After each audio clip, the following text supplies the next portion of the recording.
ठ्याक्कै आफूले के कर्म गरेको छु त र मैले गर्नुपर्ने काम के रहेछ त भन्ने थाहा पाउनु नै आध्यात्म हो। पढेर हामीमा चेन्ज के आयो त? पहिला आफूमा चेन्ज त आउनु पऱ्यो नि। मर्निङ वाक जानुभन्दा योगमा जाऊँ के हुन्छ भनेर जोडिए। अब 65 हरिद्वार गएँ। त्यहाँ हरिद्वार 2 हप्ताको बसाइ भयो। योगको क्लास गरेँ, थाहा भयो हो सिक्न पनि ज्ञान थियो रहेछ। अहिले पनि एउटा हलमा योग चलाउन पाएको भए भन्ने हुन्थ्यो होइन। बसाइ फिल्ड पनि यति हामीले यस्तो थिएन, माटोकै थियो। त्यहाँ मैले सुरु गरिहालेँ आएर। अनि होस्टेलको बच्चाहरूलाई योग जब उहाँहरूलाई 2-3 महिना गराइसकेपछि उहाँहरू त अब एकदमै शान्त, पढाइमा रिजल्ट पनि राम्रो देखियो। स्कुलमा क्लासमा चाहिँ होस्टेलको बच्चा भनेपछि त्यसको बसाइ भयो। कोभिडको बेलामा मसँग 6वटा गाई हुनुहुन्थ्यो। मेरो फर्स्ट कोभिड गाईसँगै बित्यो। सिकेर आएँ, सिकेको कुराहरू सिकाउन थालेँ। ठ्याक्कै मलाई ख्याल भएन कि स्कुलमा त त्यति धेरै धर्मको बच्चाहरू पनि हुन्छ भनेर। अब मैले बच्चाहरूलाई मात्रै सिकाएको त भएन। अनि घरको हामीले टाइम टेबल बनाएर पठाइदिन्छौँ। भोलि बच्चा अलिकति ठुलो भएछ त हजुर त ओ छिमेकी आन्टी जस्तो अफिसर किन बन्नु भएन भने त्यो बेलामा के एन्सर दिने मम्मीले। अब मैले जस्तो योगको टिचर्स ट्रेनिङ हुने बेला अरू विद्यालयको खबर गरेँ, केही विद्यालयहरू आउनु भएको छ। अलिकति सोच्ने हो त सबै विद्यार्थी त हाम्रै त हुने सबै स्कुलले गर्न जरुरी छ। अहिले गरिरहेको छ। इभन हाम्रो घरमा टाइल लगाउनु पऱ्यो भने पनि इन्डियाबाट मिस्त्री आउनुपर्छ। जसरी अब रात पऱ्यो भने अवश्य विद्यालयमा सुखपछि दुःख, दुःखपछि सुख यो आइ नै राख्छ।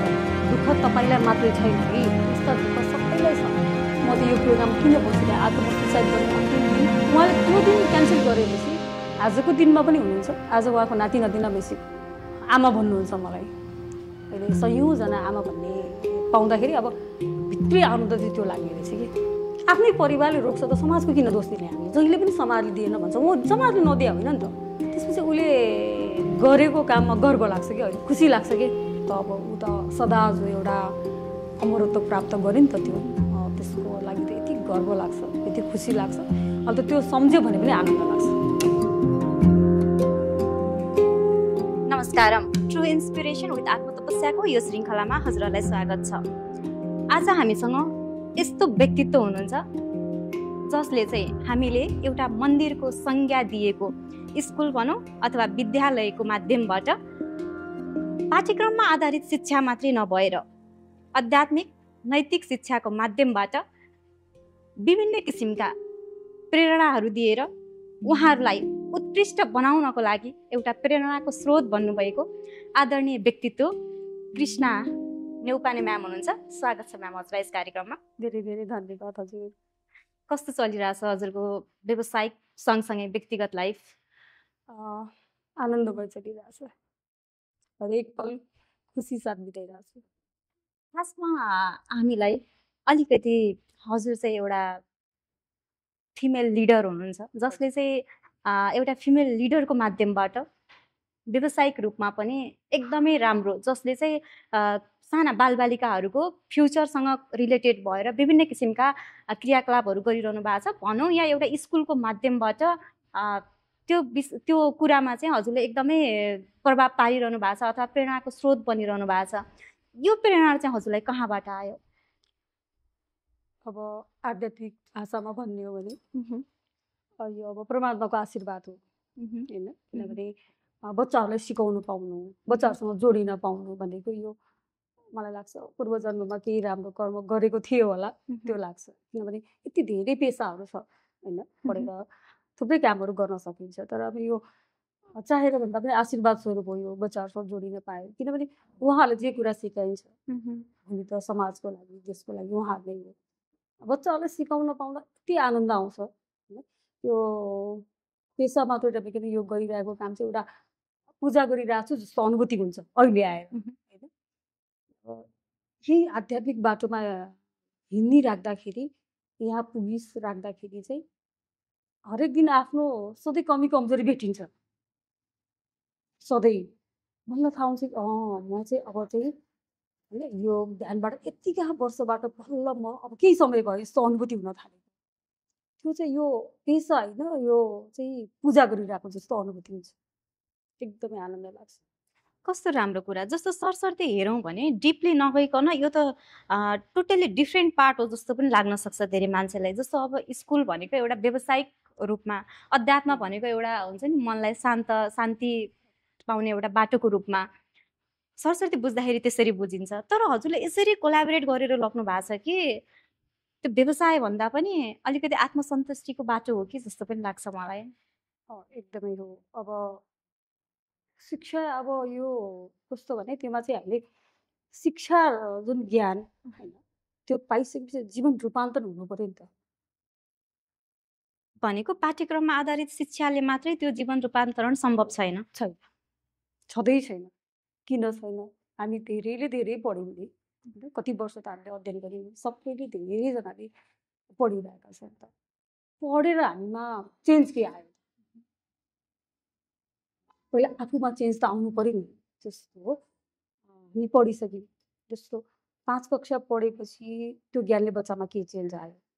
उसले सरस्वती सामान्य घरमा गर्नुपर्ने उसले आफ्नो सामान मिलाउन जाने होइन, आफ्नो काम गर्न सक्नुभयो कि नै? अब 10 कक्षामा पुग्ने बेलामा उसले रियल बाबुआमाले कति मेरो लागि मेहनत गर्नुभएको छ उसले बुझ्न सक्यो कि नै त? होइन, गुरुले किन पढाउनु भएको छ? म पढेर के बन्ने होला भन्नेमा चाहिँ त्यो खालको ज्ञान हामीले दिन सकेनौँ भने सरस्वती पुस्तक पढाएर त केही पनि हुँदैन, केही हुँदैन। त्यो अनिवार्य छ होइन। जस्तो किताबका साथसाथमा होइन व्यावहारिक ज्ञान आफ्नो ठाउँमा पढ्यो, प्लस संस्कार त चाहियो। संस्कार भएन भने त हामी पढेको कुरा त जीवन अब यसरी के दिन कटाउने मात्रै होइन। पहिला हजुरबाले हुनुहुन्थ्यो नि त, दिन बितायो, घाम तापेर गयो होइन, कपाल फुल्यो, यस्तै कुराहरू गर्नुहुन्थ्यो नि त। तर आध्यात्मिक ज्ञानमा जोडिएन भने त्यो पढेको पनि अर्थ छैन। रियल पढाइ त्यहाँबाट सुरु हुन्छ। अब सोध्नु होला फेरि आध्यात्म भनेर के बुझ्नु भयो भनेर हजुरलाई त्यो लाग्यो होला। अब आध्यात्म भनेको ठ्याक्कै आफूले के कर्म गरेको छु त र मैले गर्नुपर्ने काम के रहेछ त भन्ने थाहा पाउनु नै आध्यात्म। आफू कुन बाटोमा हिँडिरहेको छु, आफ्नो बानीले अरूलाई कस्तो भइरहेछ, हाम्रो शरीरले, मनले र हाम्रो प्रत्येक कर्मले अरूलाई कस्तो भइरहेछ, कसैलाई पनि दुःख दिनु नपरोस्। त्यो खालको आफूमा जब त्यो खालको एउटा चेत खुल्छ नि, त्यो चेत खुलाउने त ढोका आध्यात्मको पाइला टेकेर अगाडि बढ्ने।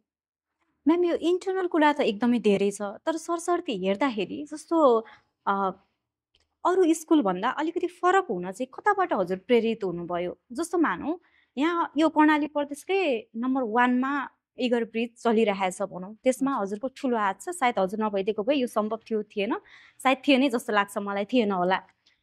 यत्रो स्कुलहरूको माझमा पनि एउटा फिमेल लिडरले यसरी नम्बर 1 स्कुल बनाइरहनु भएको छ, अनि त्यसमा पनि योग जोड्नु भएको छ। अलिकति डिफ्रेन्ट लाग्छ कि मलाई, सबैलाई डिफ्रेन्ट लाग्छ। त्यो चाहिँ कताबाट प्रेरित भएर हजुर यसरी ल है अब यो स्कुलमा पनि योग जोड्नुपर्छ भन्ने प्रेरणा चाहिँ कहाँबाट आयो हजुरलाई?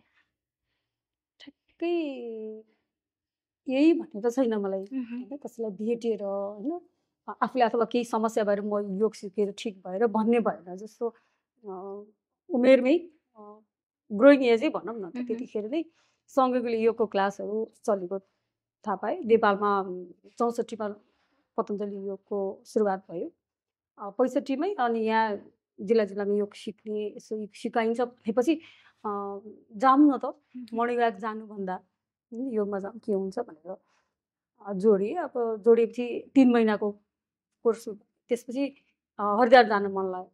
पहिला हजुरले नै लिनुभयो? मैले नै लगेँ। अनि 65मा हरिद्वार गएँ, त्यहाँ स्वामीजीसँग त्यहाँ हरिद्वार 2 हप्ताको बसाइ भयो। योगको क्लास गरेपछि थाहा भयो हो सिक्न पनि ज्ञान हो रहेछ। त्यहाँ सिस्टम कसरी चलेको छ भने कसैले कसैलाई काम गराउनु हुन्थेन। जस्तो हामी एकैचोटि जाँदाखेरि त्यतिखेर हामी 5000 नेपाली पुगेका थियौँ होइन। 5000 नेपालीको बसाइ व्यवस्थापन, खानपिन, बिहानको समाजको योग, त्यो सिस्टमहरू त्यहाँ कसैले बोल्नु भएको थिएन होइन। अनि मैले यसरी हेर्थेँ कसरी चल्या होला, त्यत्रो मान्छेको भजन कसरी बन्छ होला त। अब त त्यहाँ त जो कोहीलाई म मात्रै होइन सबैलाई एकदम जिज्ञासा लाग्ने अथवा कसरी भाव होला भन्ने चाहिँ सबैलाई अनुभूति भएको थियो।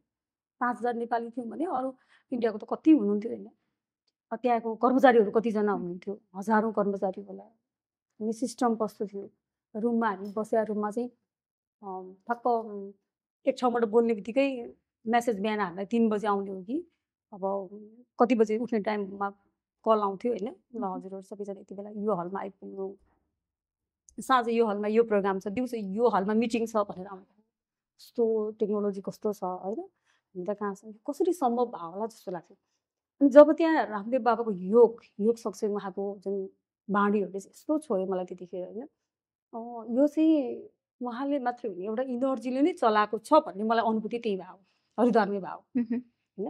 अनि मलाई लाग्थ्यो हो अहिले पनि एउटा हलमा योग चलाउन पाएको भए भन्ने हुन्थ्यो। लगत्तै फर्केपछि चाहिँ स्कुल पनि त्यो ठुलो भइसकेको थिएन होइन, बसाइ फिल्ड पनि ती हामीले यस्तो थिएन, माटोकै थियो। त्यहाँ मैले सुरु गरिहालेँ आएर टिचरहरूलाई बिहान कम्पल्सरी, किनभने यो राम्रो हो भनेपछि सबैले गर्नुपर्छ भन्ने लाग्यो होइन। विद्यार्थीलाई सुरु गरेँ, जो हुनुहुन्थ्यो त्यतिखेर होस्टेलमा हुनुहुन्थ्यो 40-50जना, सुरु त गरेँ जाडो महिनादेखि सुरु गर्दा गर्दा गर्दा चैत वैशाख जेठ खडेरीसम्म सम्भव भयो। जब रेनी सुरु भयो, हल छैन, फेरि योग स्टप हुने होइन। त्यो गर्दाखेरि अब वातावरण पनि मिल्नु पऱ्यो, व्यवस्थापन पक्ष पनि मिल्नु पऱ्यो हलहरू। अनि त्यसरी गर्दा रेनीभन्दा अरू बेला गर्ने, बेसरी जाडो भए बेला पनि गर्न मिलेन। बिहानमा अरू बेला योग मैले कन्टिन्यू चलाएँ। अनि होस्टेलको बच्चाहरूलाई योग जब उहाँहरूलाई 2-3 महिना गराइसकेपछि उहाँहरू त अब एकदमै शान्त, पढाइमा रिजल्ट पनि राम्रो देखियो, होस्टेल बच्चाहरूको चेन्ज आयो। अनि जो योग गरिसकेपछि अझै भनेका कुराहरू उहाँहरू फलो गर्ने होस्टेल बच्चाहरू टक्क। अनि स्कुलमा क्लासमा चाहिँ होस्टेलको बच्चा भनेपछि त्यसको बसाइ भयो, अनि क्लासमा छुट्टिन थाल्नुभयो। जब होस्टेलको प्रत्येक क्लासको हुँदैन नि, प्रत्येक क्लासमा अनि मैले यसो क्लास चेन्ज गर्दै जाँदा होस्टेलरहरू फरक भनेको योग गर्ने र योग नगर्ने बच्चाहरू टोटली फरक देख्नुभयो। उहाँहरूको अनि रिजल्ट पनि देखियो, चल्ने उफ्रिने, उहाँहरूको ड्रेस पनि त्यस्तो फोहोर नगर्ने होइन। पहिला त झन् अब होस्टेलको धेरैजनामा बस्दाखेरि त अझ स्कुलको घरबाट एउटा बच्चा तयार भएर आउँदैन, हामीले 50-60जना बच्चा तयारी गरेर जानु, कसैको टाइमिङ हुन्थ्यो, के हुन्थ्यो नि त। तर त्यो चाहिँ उहाँहरू आफै सामानहरूको व्यवस्थापन गर्ने हुनुभयो, योगले चेन्ज ल्यायो। अब होस्टेलमा चेन्ज आयो भने स्कुलमा पनि अप्लाई गर्नुपर्छ, स्कुलमा अप्लाई गरेँ। स्कुलमा अप्लाई गर्दा बच्चाहरू सस्तो देखिनु भयो, खानपिनको बारेमा कुरा हुनुभयो होइन। बच्चाहरू अनि कहीँ न कहीँ जोड्नुपर्छ भनेर अनि होस्टेल भएको बच्चालाई शनिबारको दिन साई केन्द्रमा पठाउँदै, त्यहाँ बाल विकासको आध्यात्मिक कक्षा हुन्थ्यो, संस्कारको कक्षा हुन्थ्यो, त्यहाँ आउनुहुन्थ्यो। यस्तो राम्रो कुराहरू सिकेर जाने। म भन्छु अब जुनै पनि होइन योमा गएर हुन्छ, त्योमा गएर जहाँ आफूलाई नजिक पाएको छ जुनसुकै आध्यात्मिकमा गएर राम्रो कुरा सिक्नलाई केही फरक पर्दैन। बच्चालाई त्यहाँ पठाएर धेरै सिक्नु भयो। यो कतिजना बच्चाहरू भेजिटेरियन भइदिनु भयो होइन, कालीकोटको बच्चा, दैलेखको बच्चा नगर्नु। अनि त्यतिखेरसम्म हामीले मासु खुवाउँथ्यौँ होस्टेलमा। अब आफूले नखाए पनि, किनभने हामीले बच्चालाई पैसा तिरिराखेको, कति दिन माछा खुवाउनुहुन्छ, कति मासु खुवाउनुहुन्छ, अन्डा हप्तामा कति दिन खुवाउनुहुन्छ, त्यही त हुन्छ। अनि गार्जेन छोडेर जानुभयो भने 6-7 महिनामा आएपछि बच्चाको पढाइ कस्तो भयो हुन्थेन, मोटा आसो कि दुब्ला आसो कि होइन। बच्चालाई त बाबाको त्यो माया हुन्छ नि त, सोध्नुहुन्थ्यो। अनि बच्चाले मासु नखाए त कति रिसाउनु पनि भयो नि, तपाईँहरू पैसा लगाउने नखुवाउने होइन, यस्तो हुन्थ्यो। अनि बच्चाहरूले आफै, अनि त्यसपछि कतिले कहिले खाने कहिले छोड्ने भन्थ्यो। धेरै बच्चाहरूले छोड्नु भयो, अहिलेसम्म पनि नखाएको हुनुहुन्छ, त्यति बेला छोड्नु भएको बच्चा होइन। प्रत्येक वर्ष खानपिनमा चेन्जहरू गर्नु। अनि बिस्तारै बच्चाहरू घर जानुभएछ। मैले 65देखि नै मैले हरिद्वारमा गौशालाहरू देखेँ होइन, अनि गाईको महत्त्व, अनि मैले गाई पाल्न सुरु गरेँ। सम्भव कसैले पनि छ भन्नुहुन्थेन त्यति बेला गाई पाल्नु भनेको एउटा स्कुलमा होइन, हाम्रो पराल आउने प्रशस्त त्यस्तो उहरू पनि थिएन, जग्गाहरू घाँसको लागि पनि त टाढा होइन, असम्भव भन्नुहुन्थ्यो। अनि मैले गाई पाल्न सुरु गरेँ। होस्टेल बच्चाहरूले दुध दही होइन सबै मेरो होस्टेलमै त्यहीँ पुग्ने भयो। भनेको स्कुलमै पछाडि एउटा गाईबाट सुरु गरेँ। एउटा गाईले दिनमा चाहिँ 15-16 लिटर हुन्थ्यो, 8 लिटर बिहान 8 लिटर बेलुका हुन्थ्यो। अहिले पनि छ, अहिले पनि गाई त अहिले एउटा हुनुहुन्छ। अहिले कोभिडको बेलामा मसँग 6वटा गाई हुनुहुन्थ्यो।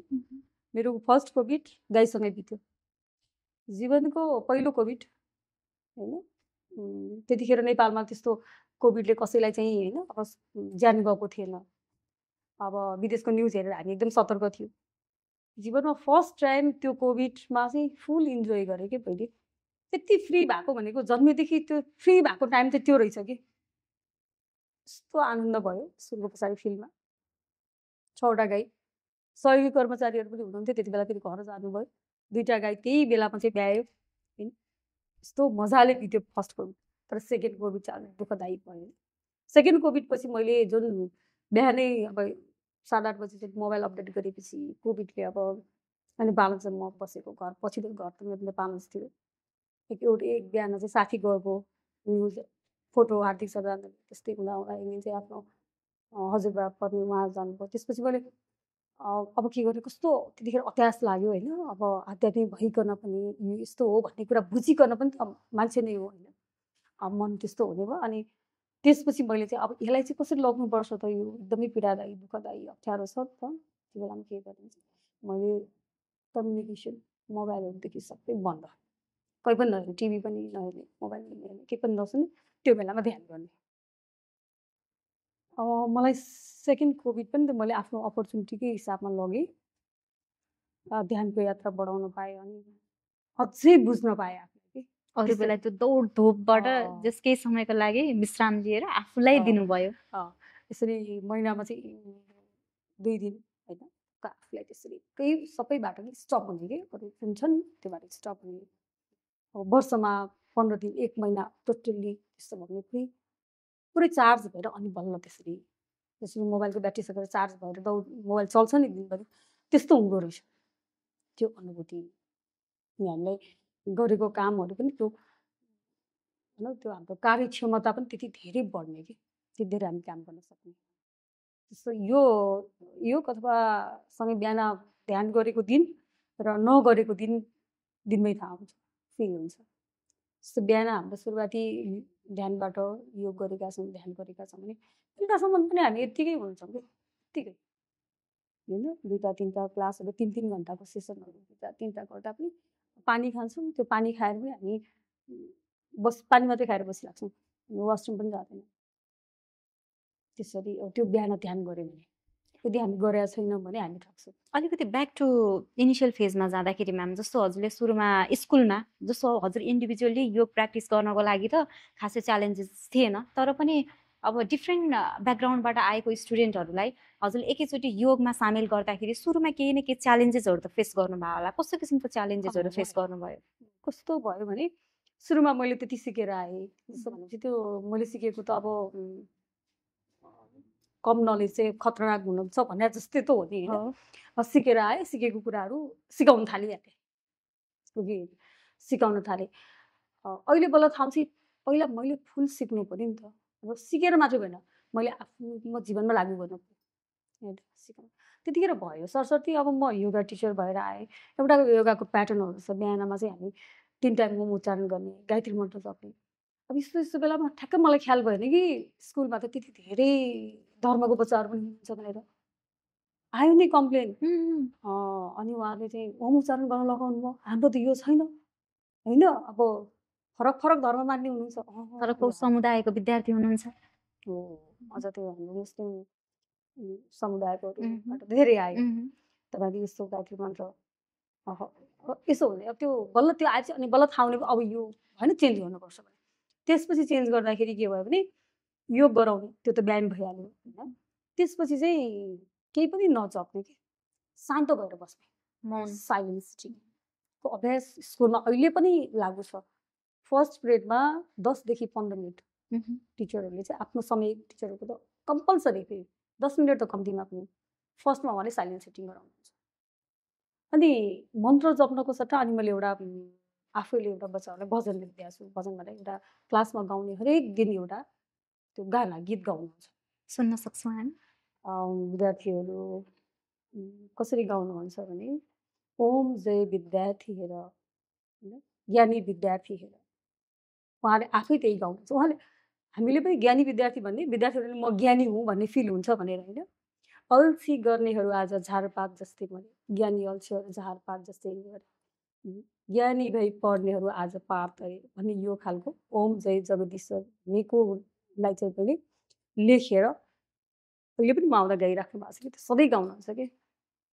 एकचोटि यो अर्थ बिना मात्रै अलिकति सुनाउन म्याम। त्यसपछि बाबा आमाको दुःख मर्मलाई बुझौँ, त्यो खालको छ।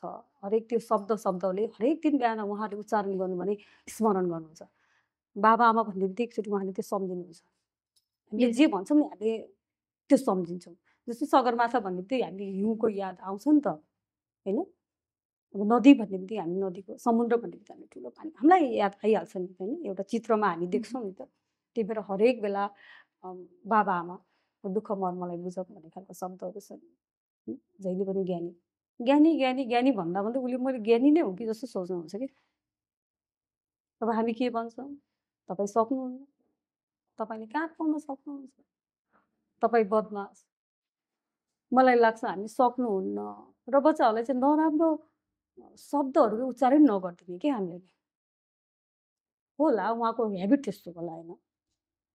बच्चाले मिठाई पनि गर्नु होला, नपढ्नु होला, के होला, अब के होला, सबै हुन्छ नि त बच्चालाई। उनीले चाहिँ अब त्यो भएको बच्चाहरूलाई हामीले तपाईँले यस्तो तपाईँ कस्तो भनिराख्दाखेरि बच्चालाई राम्रो कुरोले भन्ने, घरमा बाबा आमाले पनि त्यही भन्ने, स्कुलमा टिचरहरूले पनि त्यही भन्ने।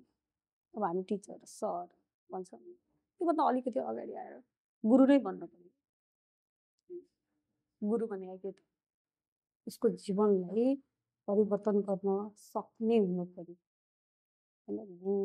गुरु अन्धकारलाई प्रकाशमय बनाउने होइन, त्यो भन्नु पर्यो नि त। त्यसैको लागि सक्नुहुन्न, तपाईँ गर्न सक्नुहुन्न, तपाईँ बदमास अथवा यस्तो, न हामी छोराछोरीलाई भन्ने न विद्यार्थीलाई भन्ने।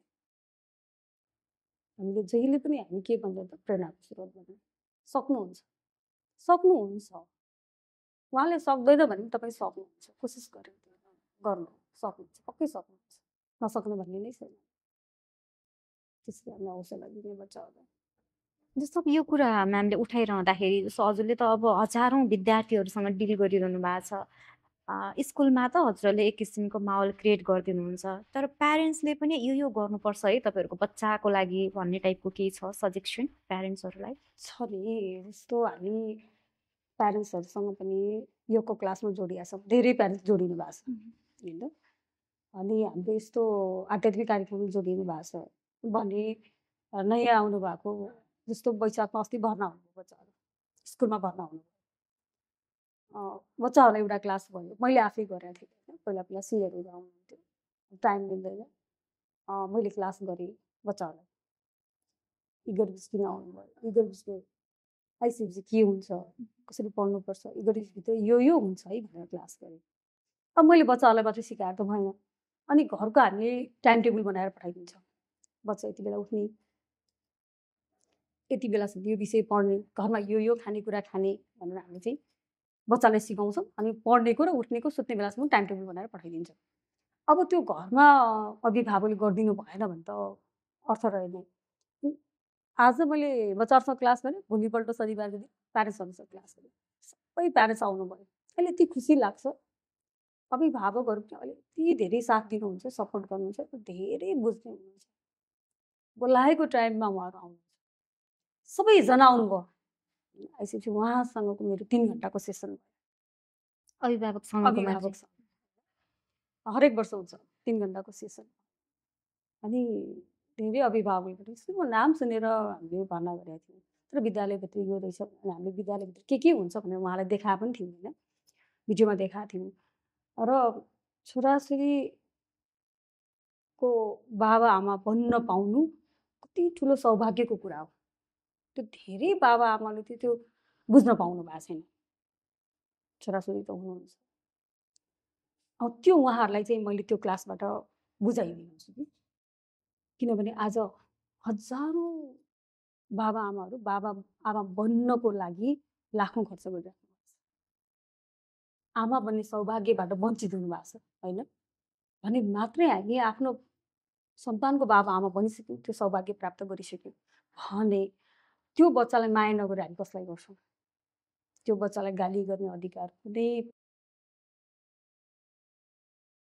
पिट्रेको त कुरै छ। किनभने छोराछोरी साँच्चै नै भगवान्ले हामीलाई दिनुभएको प्रसाद। अब उहाँलाई माया गर्ने, सही ठाउँमासम्म पुर्याउने हाम्रो कर्तव्य। त्यो अभिभावकसँग बसेर गर्दा हो साँच्चै। अब अभिभावकहरूलाई रुलै छ, आफूले जन्माएको सन्तान, जस्तो मैले जन्माएको सन्तान त अनि हामी के गर्छौँ भने छिमेकीको सन्तानसँग हामी कम्पेयर गर्छौँ। जन्माएको मैले, हुर्काएको मैले, स्कुल जानुभन्दा अगाडि दिएको संस्कार मैले, होइन? तर अर्काको सन्तानसँग कम्पेयर गर्छौँ।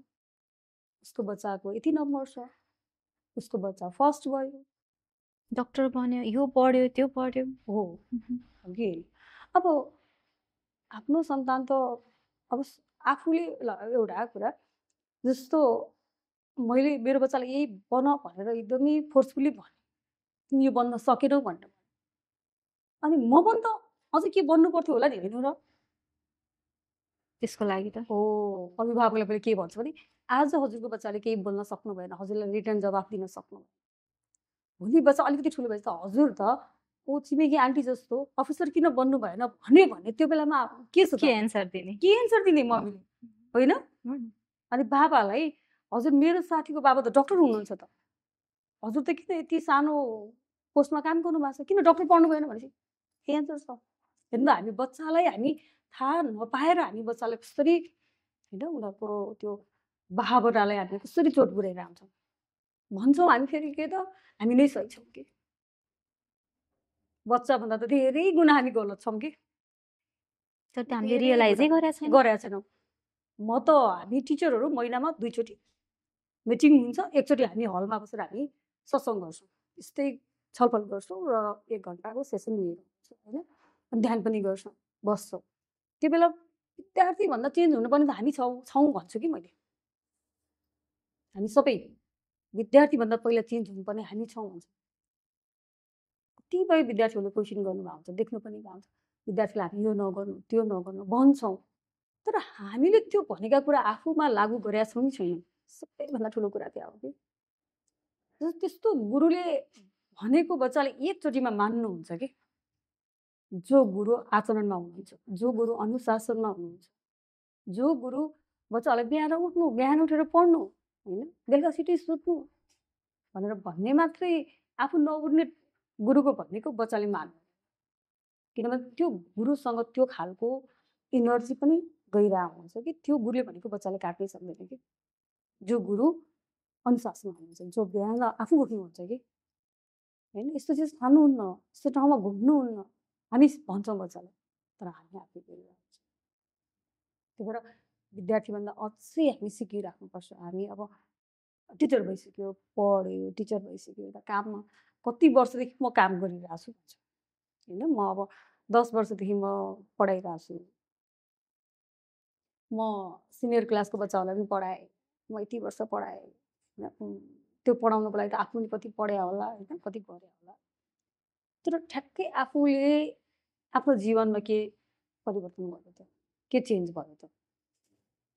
जब आफू चेन्ज हुन हामी भएको छैनौँ भने बच्चाहरूलाई कसरी चेन्ज गराउन सक्छौँ। तिमी जति भने पनि मान्दैन, जति भने पनि पढ्दैन नि त, हामीले के गरिदिन सबै टोटली चेन्ज हो। ठ्याक्कै हामी अब धेरै वर्ष जुन प्याटर्नमा हामी बच्चालाई सिकाउँथ्यौँ नि, पढाउँथ्यौँ नि, त्यो हिसाबले हामी गर्दैनौँ अहिले। हरेक दिन अब कोही स्टाफहरूको पनि अब कोही कमी कमजोरी देखियो भने पनि मलाई के फिल हुन्छ, ओ मैले उहाँलाई कुनै कोर्सहरू गराउनु छुटाएँ कि, होइन, उहाँहरूलाई केही प्रेज गर्न छुटाएँ कि, होइन, उहाँहरूसँग बस्न छुटाएँ कि, उहाँको घरमा केही समस्या थियो मैले सुन्न छुटाएँ कि, होइन, अझै टिचरहरूलाई सिकाउन छुटाएँ कि, अझै ट्रेनिङको कमी भयो कि, अझै सेवा सुविधा अझै कमी भएको छ कि भन्ने म त आफैलाई फर्किन्छु। अझै कहीँ केही मिस्टेक भयो भने आफैलाई ठ्याक्कै त्यो कुरा पनि विद्यार्थी र प्यारेन्ट्सको उसमा लागु हुन्छ, होइन। बच्चाले राम्रो नम्बर ल्याउनु भएन भने जसरी हामीले गर्छौँ प्यारेन्ट्सले पनि त्यस्तै, कतै मैले मेरो बच्चालाई टाइम दिन कम गरेँ कि त, उसको पढ्नको लागि घरमा वातावरण बनाउन मैले छुटाएँ कि त। अभिभावकसँग मेरो यसरी अभिभावकको मिटिङ भनेर त्यसरी ठ्याक्क क्लास वाइज बस्ने समय छैन, म अहिलेसम्म पनि बसेको छैन, क्लास वाइज मिटिङ बसेको छैन अभिभावकसँग। एउटा यसरी हलमा चाहिँ बस्छु, तर पर्सनल प्यारेन्ट्स भेटेँ केही समस्या लिएर आउनुहुन्छ, म 1 घन्टा 2 घन्टा 3 घन्टा उहाँसँग, उहाँले हो हजुरले पनि यो गर्नु भएको छ, म पनि यो गर्छु भन्ने नभएसम्म हामी 2 घन्टा 3 घन्टा म समय प्यारेन्ट्सलाई, म खाना नखाएर बसेको छु भने म बस्छु उहाँहरूसँग। किनभने बेलुका जब बच्चा होमवर्क गरेर बसेको बेलामा अभिभावकले पनि त कुनै एउटा गीताकै बुक लिएर पढ्न सक्छौँ नि त। मैले डिग्री गरिसकेको छु, मैले यो पढिसकेको छु, पढ्न पनि मेन किताब त बाँकी नै छ त, त्यो लिएर हजुर बस्नु होला भन्छु होइन। अब जहिले मैले मेरो बच्चाको लागि जे गरेँ अथवा मैले गरेँ र जस मेरो बच्चा अहिले एकदमै संस्कारमै हुनुहुन्छ भनेपछि हजुरहरू पनि त्यो गर्नुहोस् भनेर मैले प्यारेन्ट्सलाई भन्छु। रुल के हो भने हरेक अभिभावकले बच्चा सुतिसकेपछि आफू सुत्ने, बच्चा उठ्नुभन्दा अगाडि आफू उठ्ने। समस्या कहाँ छ त्यो? आफू सुत्नु भएको हुन्छ, बच्चा कलेज जान्छ, कलेज जाँदा हामीले देखाएको छौँ ड्रेसमै कता कता कता छरिनु भएको छ, कस्तो देखिन्छ नि होइन। दृश्यहरू त एकदमै हृदयमा छुने खालको दृश्य पनि देख्न सक्छौँ। त्यो अब हामीले आफ्नो बच्चा कलेजको ढोकासम्म मर्निङ वाक गर्दै पुऱ्याइदियो के बिग्रिन्छ? जस्तो अहिले 8 कक्षादेखि नै एउटा होइन जिल्ला स्तरीय परीक्षा हुन्छ, क्यासी हुन्छ, 11, 12 ठुलो क्लासहरू मर्निङमा हुन्छ। त्यो बेलामा बच्चाहरूको बिहानको क्लास छ भने बिहानको क्लासमा प्यारेन्ट्सहरू सुतेर बच्चा आफै जाँदाखेरि स्कुल टाइममा पुग्ने, कलेज टाइममा पुग्ने, आफू पनि बिहान उठ्ने बच्चाभन्दा अगाडि उहाँहरूलाई वाक गर्दै स्कुलसम्म पुऱ्याइदिने। कहिलेकाहीँ अँध्यारो हुन्छ, बच्चा सही भइ पनि कहिलेकाहीँ केही घटनाहरू घट्न सक्छ। त्यो कतै बच्चाको प्रगतिमा मैले अझै केही गर्न बाँकी छ भनेर अभिभावकले आफूमा फर्किने, विद्यालयले पनि आफूलाई हेर्ने, टिचरहरू गुरुहरूले पनि आफूलाई फर्क्यो भने त हामीले सम्भव छ कि त्यस्तो खालको बच्चा बनाउन हामी किन सम्भव छैन? सम्भव छ भन्ने मलाई लाग्छ। यो त स्टुडेन्ट प्यारेन्ट्सको कुराहरू भयो। अब अलिकति अरू स्कुलसँग कम्पेरिजन गर्दाखेरि कम्पेरिजन चाहिँ नगरौँ। एउटा कुरा चाहिँ मलाई के लाग्छ भने राम्रो कुरा चाहिँ सबैले एप्रिसिएट गरेर एप्लाई गर्दा केही पनि फरक पर्दैन। राम्रो कुरा चाहिँ जो जसबाट पनि लिन सकिन्छ। जस्तो हजुरहरूले गरिरहेको, हजुरहरूको स्कुलमा गरिरहेको राम्रो कुराहरू मलाई लागेको योग जुन हजुरले प्र्याक्टिस गराइरहनु भएको छ नि, यो कुरा अझै अरू स्कुलहरूले किन चाहिँ एप्रिसिएट गर्नु भएको छैन होला? भनौँ न उहाँहरू किन त्यसमा ल्याकिङ हुनुहुन्छ होला? यो राम्रो हो भन्ने थाहा पाउँदै पनि के हजुर अरू स्कुलहरूको लागि पनि एउटा प्रेरणाको स्रोत बन्न सक्नुहुन्न र? यो विषयमा के भन्नुहुन्छ हजुर? गर्नु सक्नुहुन्छ, सबैले गर्नुपर्छ, तर किन उहाँहरू हिचकिचाइरहनु भएको छ होला? अब मैले जस्तो योगको टिचर्स ट्रेनिङ हुने बेला अरू विद्यालयको खबर गरेँ, केही विद्यालयहरूको आउनु भएको छ होइन, उहाँहरू फाउन्डरहरू योगको प्रशिक्षक बन्नु भएको छ। अनि अब एउटा दुइटा स्कुलमा अहिले इगर जस्तै बिहानको सत्रमा योग सिकाउन सुरु भएको छ, स्टार्ट भइसक्यो। कस्तो राम्रो प्राइभेट स्कुलमा भएको छ।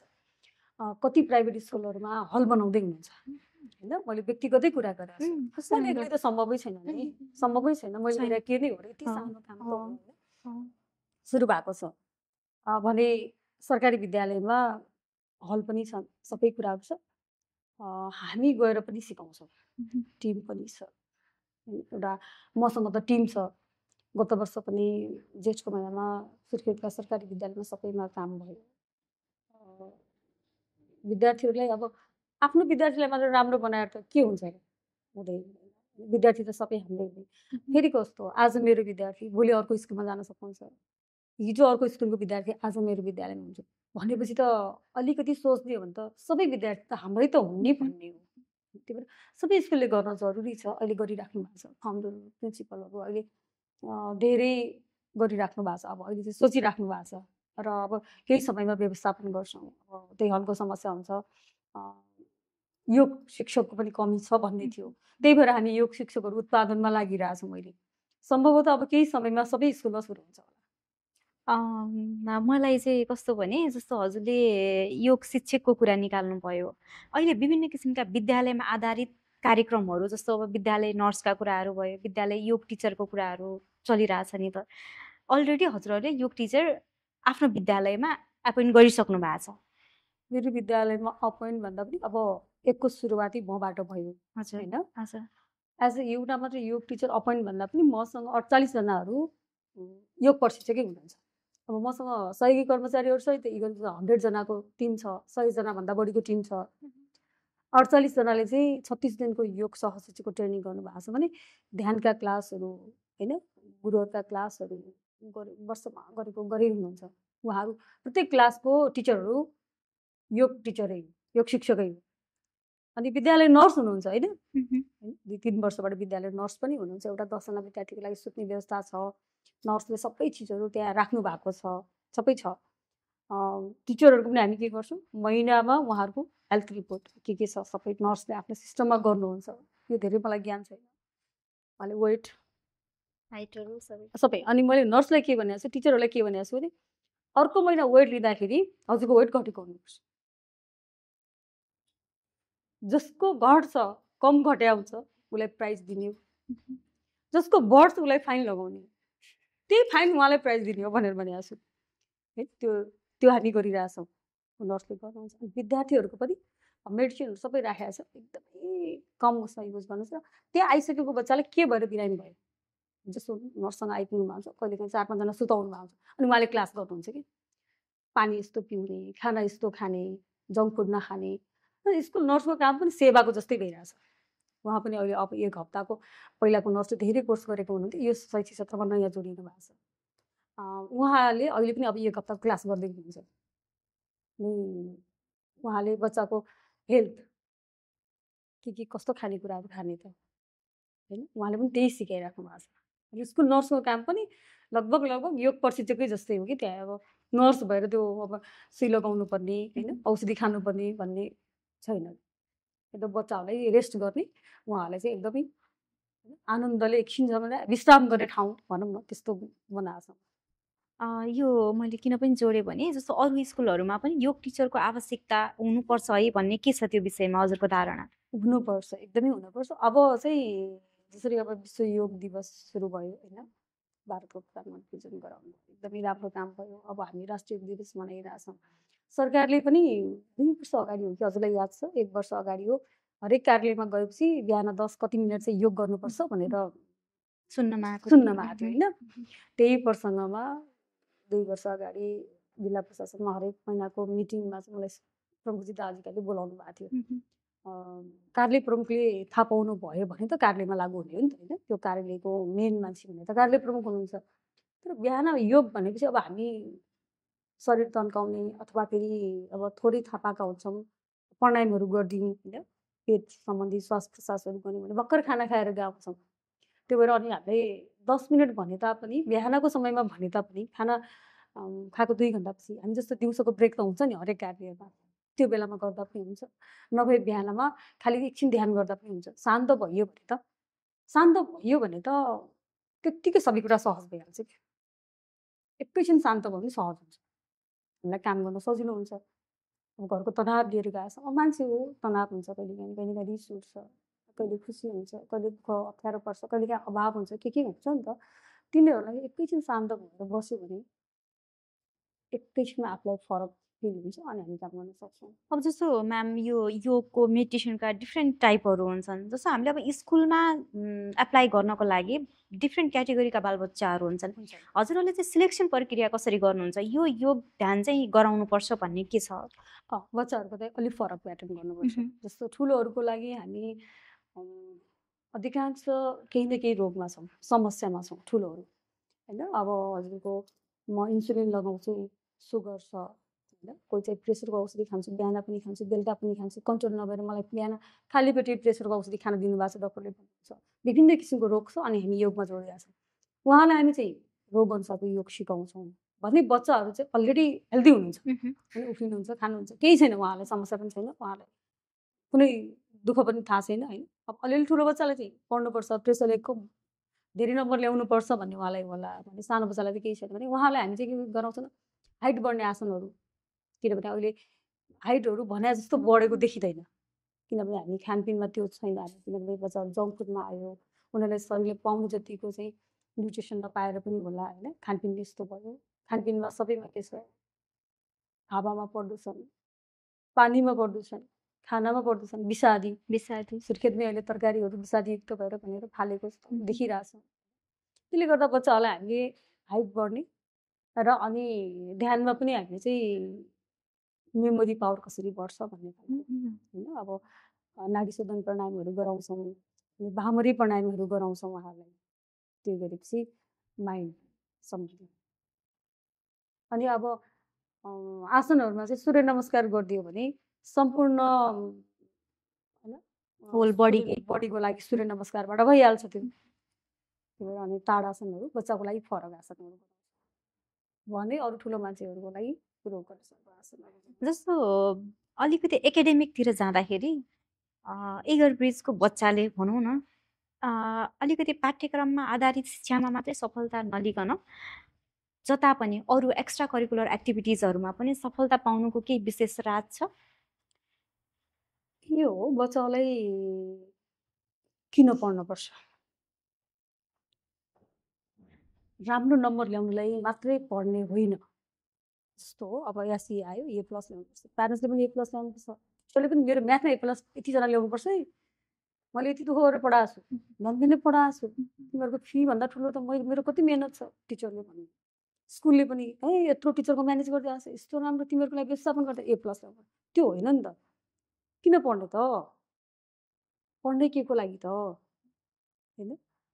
हो त्यो कुरा बुझ्यो भने अनि ती बच्चाहरू जुन ठाउँमा जान्छ नि त, मैले गर्न पनि के रहेछ भन्ने कुराको भावनै जगाउने कामै त्यही, त्यो जगाइदिने के गर्न सक्नुहुन्छ। हरेक टिचरले अहिले भन्ने नै त्यही, हामी त्यो अभ्यास गरिरहेको छौँ। त्यो भएर सक्नुहुन्छ भने पनि सक्नुहुन्छ भन्ने हो। अनि उहाँहरूले पनि अब जस्तो अब अर्को साथीले एउटा काम गर्न सक्नुभयो, हजुरले पनि त्यही गर्नुपर्छ भन्ने त छैन नि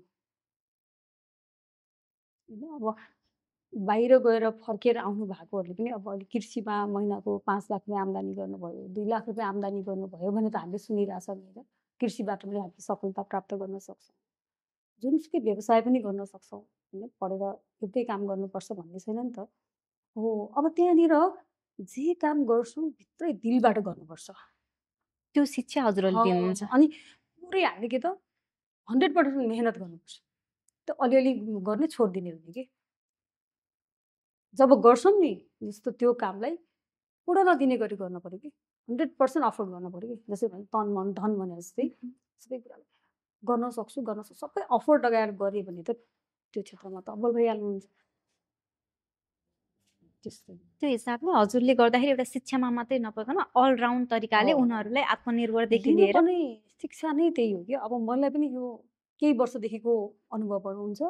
अब आफूले पनि ध्यान गर्दै जाँदा आफूभन्दा सिनियर गुरुहरूको होइन सद्गुरुहरूको अब नजिक बसेर आशीर्वाद पाउने अवसर मिल्यो। त्यसपछि धेरै वर्ष अगाडि फर्किन्छु मैले, अनि फर्किँदाखेरि के लाग्छ भने पहिला त के पढाएछन् के सिकाएछन् जस्तो लाग्छ कि।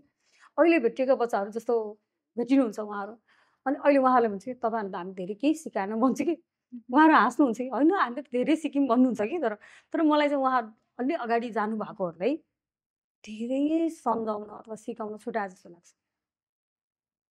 अब हामीले के सिकाएनौँ त भने कहिले अप्ठ्यारो पऱ्यो भने, जीवनमा दुःख पऱ्यो भने, समस्या पऱ्यो भने होइन, असफल भयो भने सधैँ सफल हुनुपर्छ भन्ने त छैन नि, कोही पनि हुँदैन नि छैन।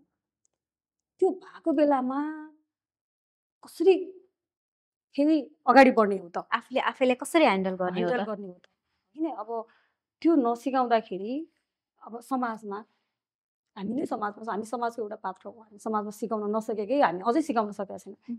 बच्चाहरूले जिन्दगी शुद्ध फाल्नु भएको छ नि त होइन, हो जीवनै सकाउनु भएको छ नि त, त्यसको भागीदार त हामी हुनु त। जब एउटा मार्क्स कम आउँदैमा मार्कसिटमा त्यो प्रत्येक पटकको रिजल्टमा हामीले एउटा न एउटा त्यस्तो इन्सिडेन्स लगभग सुनिरहेको हुन्छौँ नेपालभरिबाट। कति दर्दनाक कुरा छ। प्रत्येक टिचरले प्रत्येक विद्यालयले विद्यार्थीलाई कम मार्क्स तपाईँभन्दा ठुलो छैन त्यो कुरा बुझाउनुपर्छ। मेरो त अहिले विद्यार्थीहरू जहाँ भेटिनुहुन्छ, सरकारी विद्यालयमा पनि सेवा गर्छु, जान्छु, त्यो मार्कसिट एउटा कागजको टुक्रा हो, सिधै यही भन्छु कागजको टुक्रा हो। तर हजुर भनेको आफ्नो बाबा आमाको कलेजको टुक्रा होइन, मुटुको टुक्रा होइन, सिँगै मुटु हो कि। हो कि हेर्नु भन्नु त हो नि, रियालिटी नै त्यही हो। अब मार्कसिट एउटा राख्नु भएको छ, ल मार्कसिट हामीसँग यति धेरै मार्क्स आएको होइन, थुप्रै ठुल्ठुलो ग्रेड आएको मार्कसिट हामी दराजमा टन्न राखेका छौँ, तर हामी छैनौँ बाबा आमाको लागि। त्यस्तो के हो त्यस्तो हामीले त्यति धेरै नम्बर ल्याएको मार्क्स त्यहाँ राखेका छौँ होइन। बाबा आमालाई हामीले बाबा आमा जस्तो देख्दैनौँ, बाबा आमासँग त्यो प्रेम गर्दैनौँ भने हामीले हाम्रो बच्चाले ल्याएको त्यो नम्बरको के अर्थ? बरु कम जिपिए आओस्, कम ग्रेड आओस्, व्यवहारमा धेरै जिपिए देखियोस् कि व्यवहारमा देखियोस् कि।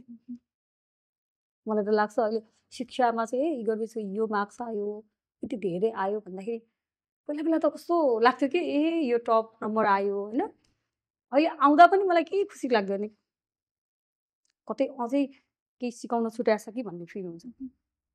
तर त्यही खुसी फेरि कोही आफ्नो स्टुडेन्ट कतै गएर व्यावहारिक जीवनमा लागू गरिरहेछ भने त्यतिखेर हो त्यतिखेर लाग्छ। अब पहिला त first division distinction, second division, third division भन्ने थियो नि। अब वास्तवमा अझ प्र्याक्टिकली फर्किने हो भने त त्यतिखेर डिस्टिङ्सन ल्याउनु भएका विद्यार्थीहरू त यहाँ 10% हुनुहुन्छ होला नेपालमा, 90% विदेशमा हुनुहुन्छ। म अमेरिका गएर विद्यार्थी भेटेँ, कोरिया गएर विद्यार्थी भेटेँ। के को सिलसिलामा? हामी चाहिँ 68मा डिबी परेर गएको थियौँ हामी। हजुरको? न्युयोर्कमा त मेरो सर दिपेन सरको स्टुडेन्टले नै बोलाएर उहाँले हामीलाई 1 हप्ता घुमाउनु भएको थियो। हामी बसेका थियौँ। हामी जहाँ जान्छौँ अहिले विद्यार्थीहरूले बोलाउनुहुन्छ, विद्यार्थीसँग भेट्छौँ होइन। अनि त्यहाँ जाँदा पनि लाग्ने, अनि फर्केर आइसकेपछि हजुर डिबी परेर जानुभयो अनि फेरि फर्केर आउनुभयो? म 3 महिना जति बसेँ, सरको बस्नुभयो है। अनि त्यसपछि यहाँ आएपछि त्यतिखेरको थर्ड डिभिजन ल्याउनु भएको विद्यार्थी यहाँ हुनुहुन्छ, बाबा आमासँग बस्नु भएको छ, आफ्नो व्यवसाय गर्नुभएको छ, यही खुसी हुनुहुन्छ। त अब भन्नु डिस्टिङ्सन ल्याएको कि वा अब सेकेन्ड थर्ड डिभिजन ल्याएको, हाम्रो लागि त यहीँ बसेर गर्नुभएको विद्यार्थी पनि त त्यो डिस्टिङ्सन भन्दा कम त होइन। बाहिर जानु भएकोलाई पनि जानु नै गलत हो, त्यहाँ बसेकै नराम्रो हो पनि होइन फेरि।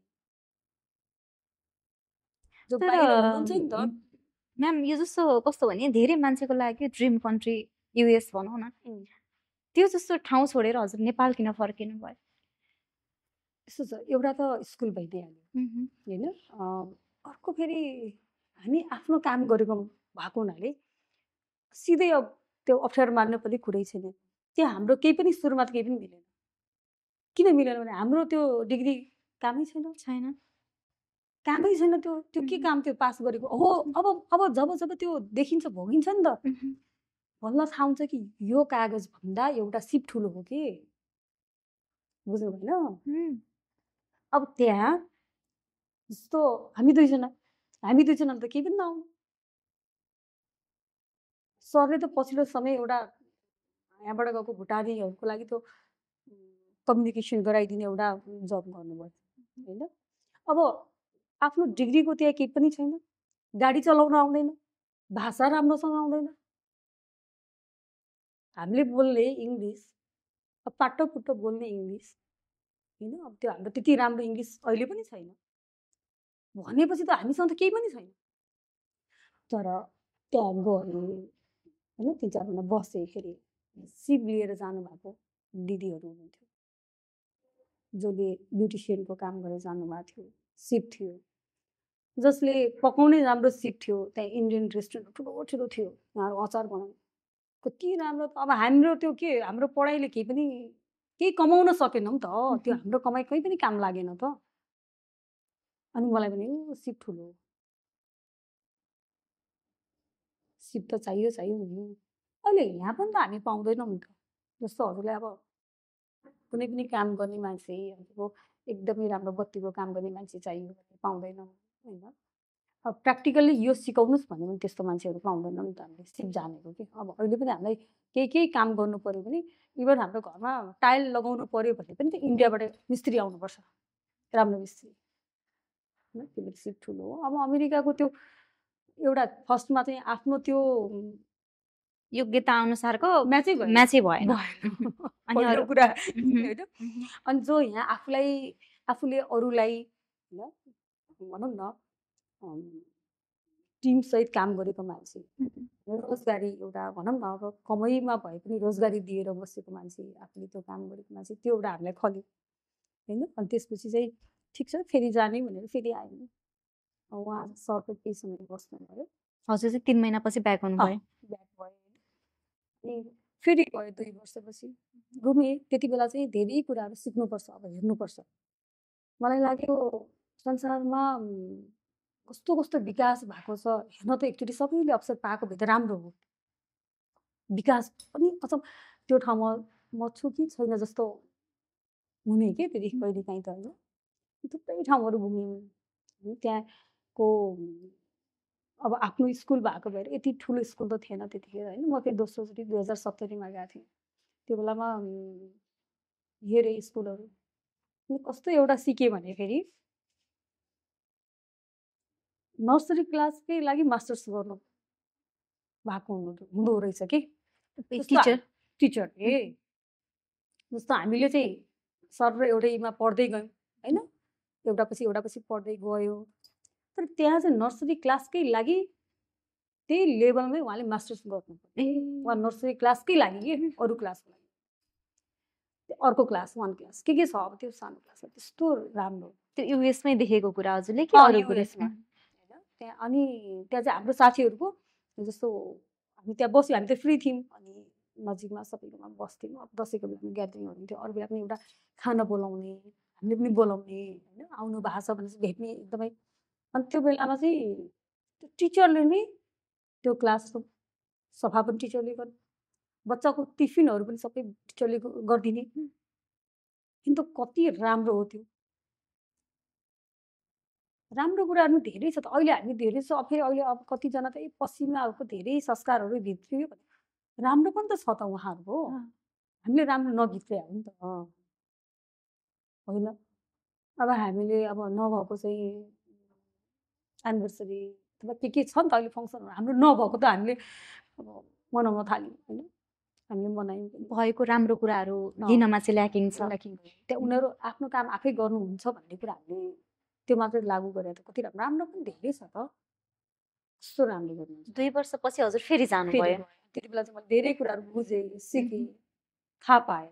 त्यसपछि कति टाइमपछि फेरि रिटर्न ब्याक हुनुभयो? म चाहिँ स्कुल थियो धेरै बसेन त्यो बेला त। म त्यही 2 महिना जति बसेँ। लोभ्याएन युएस यति बसौँ जस्तो लाग्यो? यस्तो हो लागेन। त्यति बेला पनि अलिकति आध्यात्मिक चेत भइसकेको थियो होइन। अब भनेपछि 65बाट जोडिएको मान्छे यति धेरै त थिएन, तर केही त थिए रहेछ। त्यसले अलि लोभ्याएन पनि होइन। अब के कस्तो भने काम पनि कस्तो गाह्रो काम के त्यहाँ। गाह्रै काम भनेपछि अब 8 घन्टा 16 घन्टा यति घन्टा होइन काम।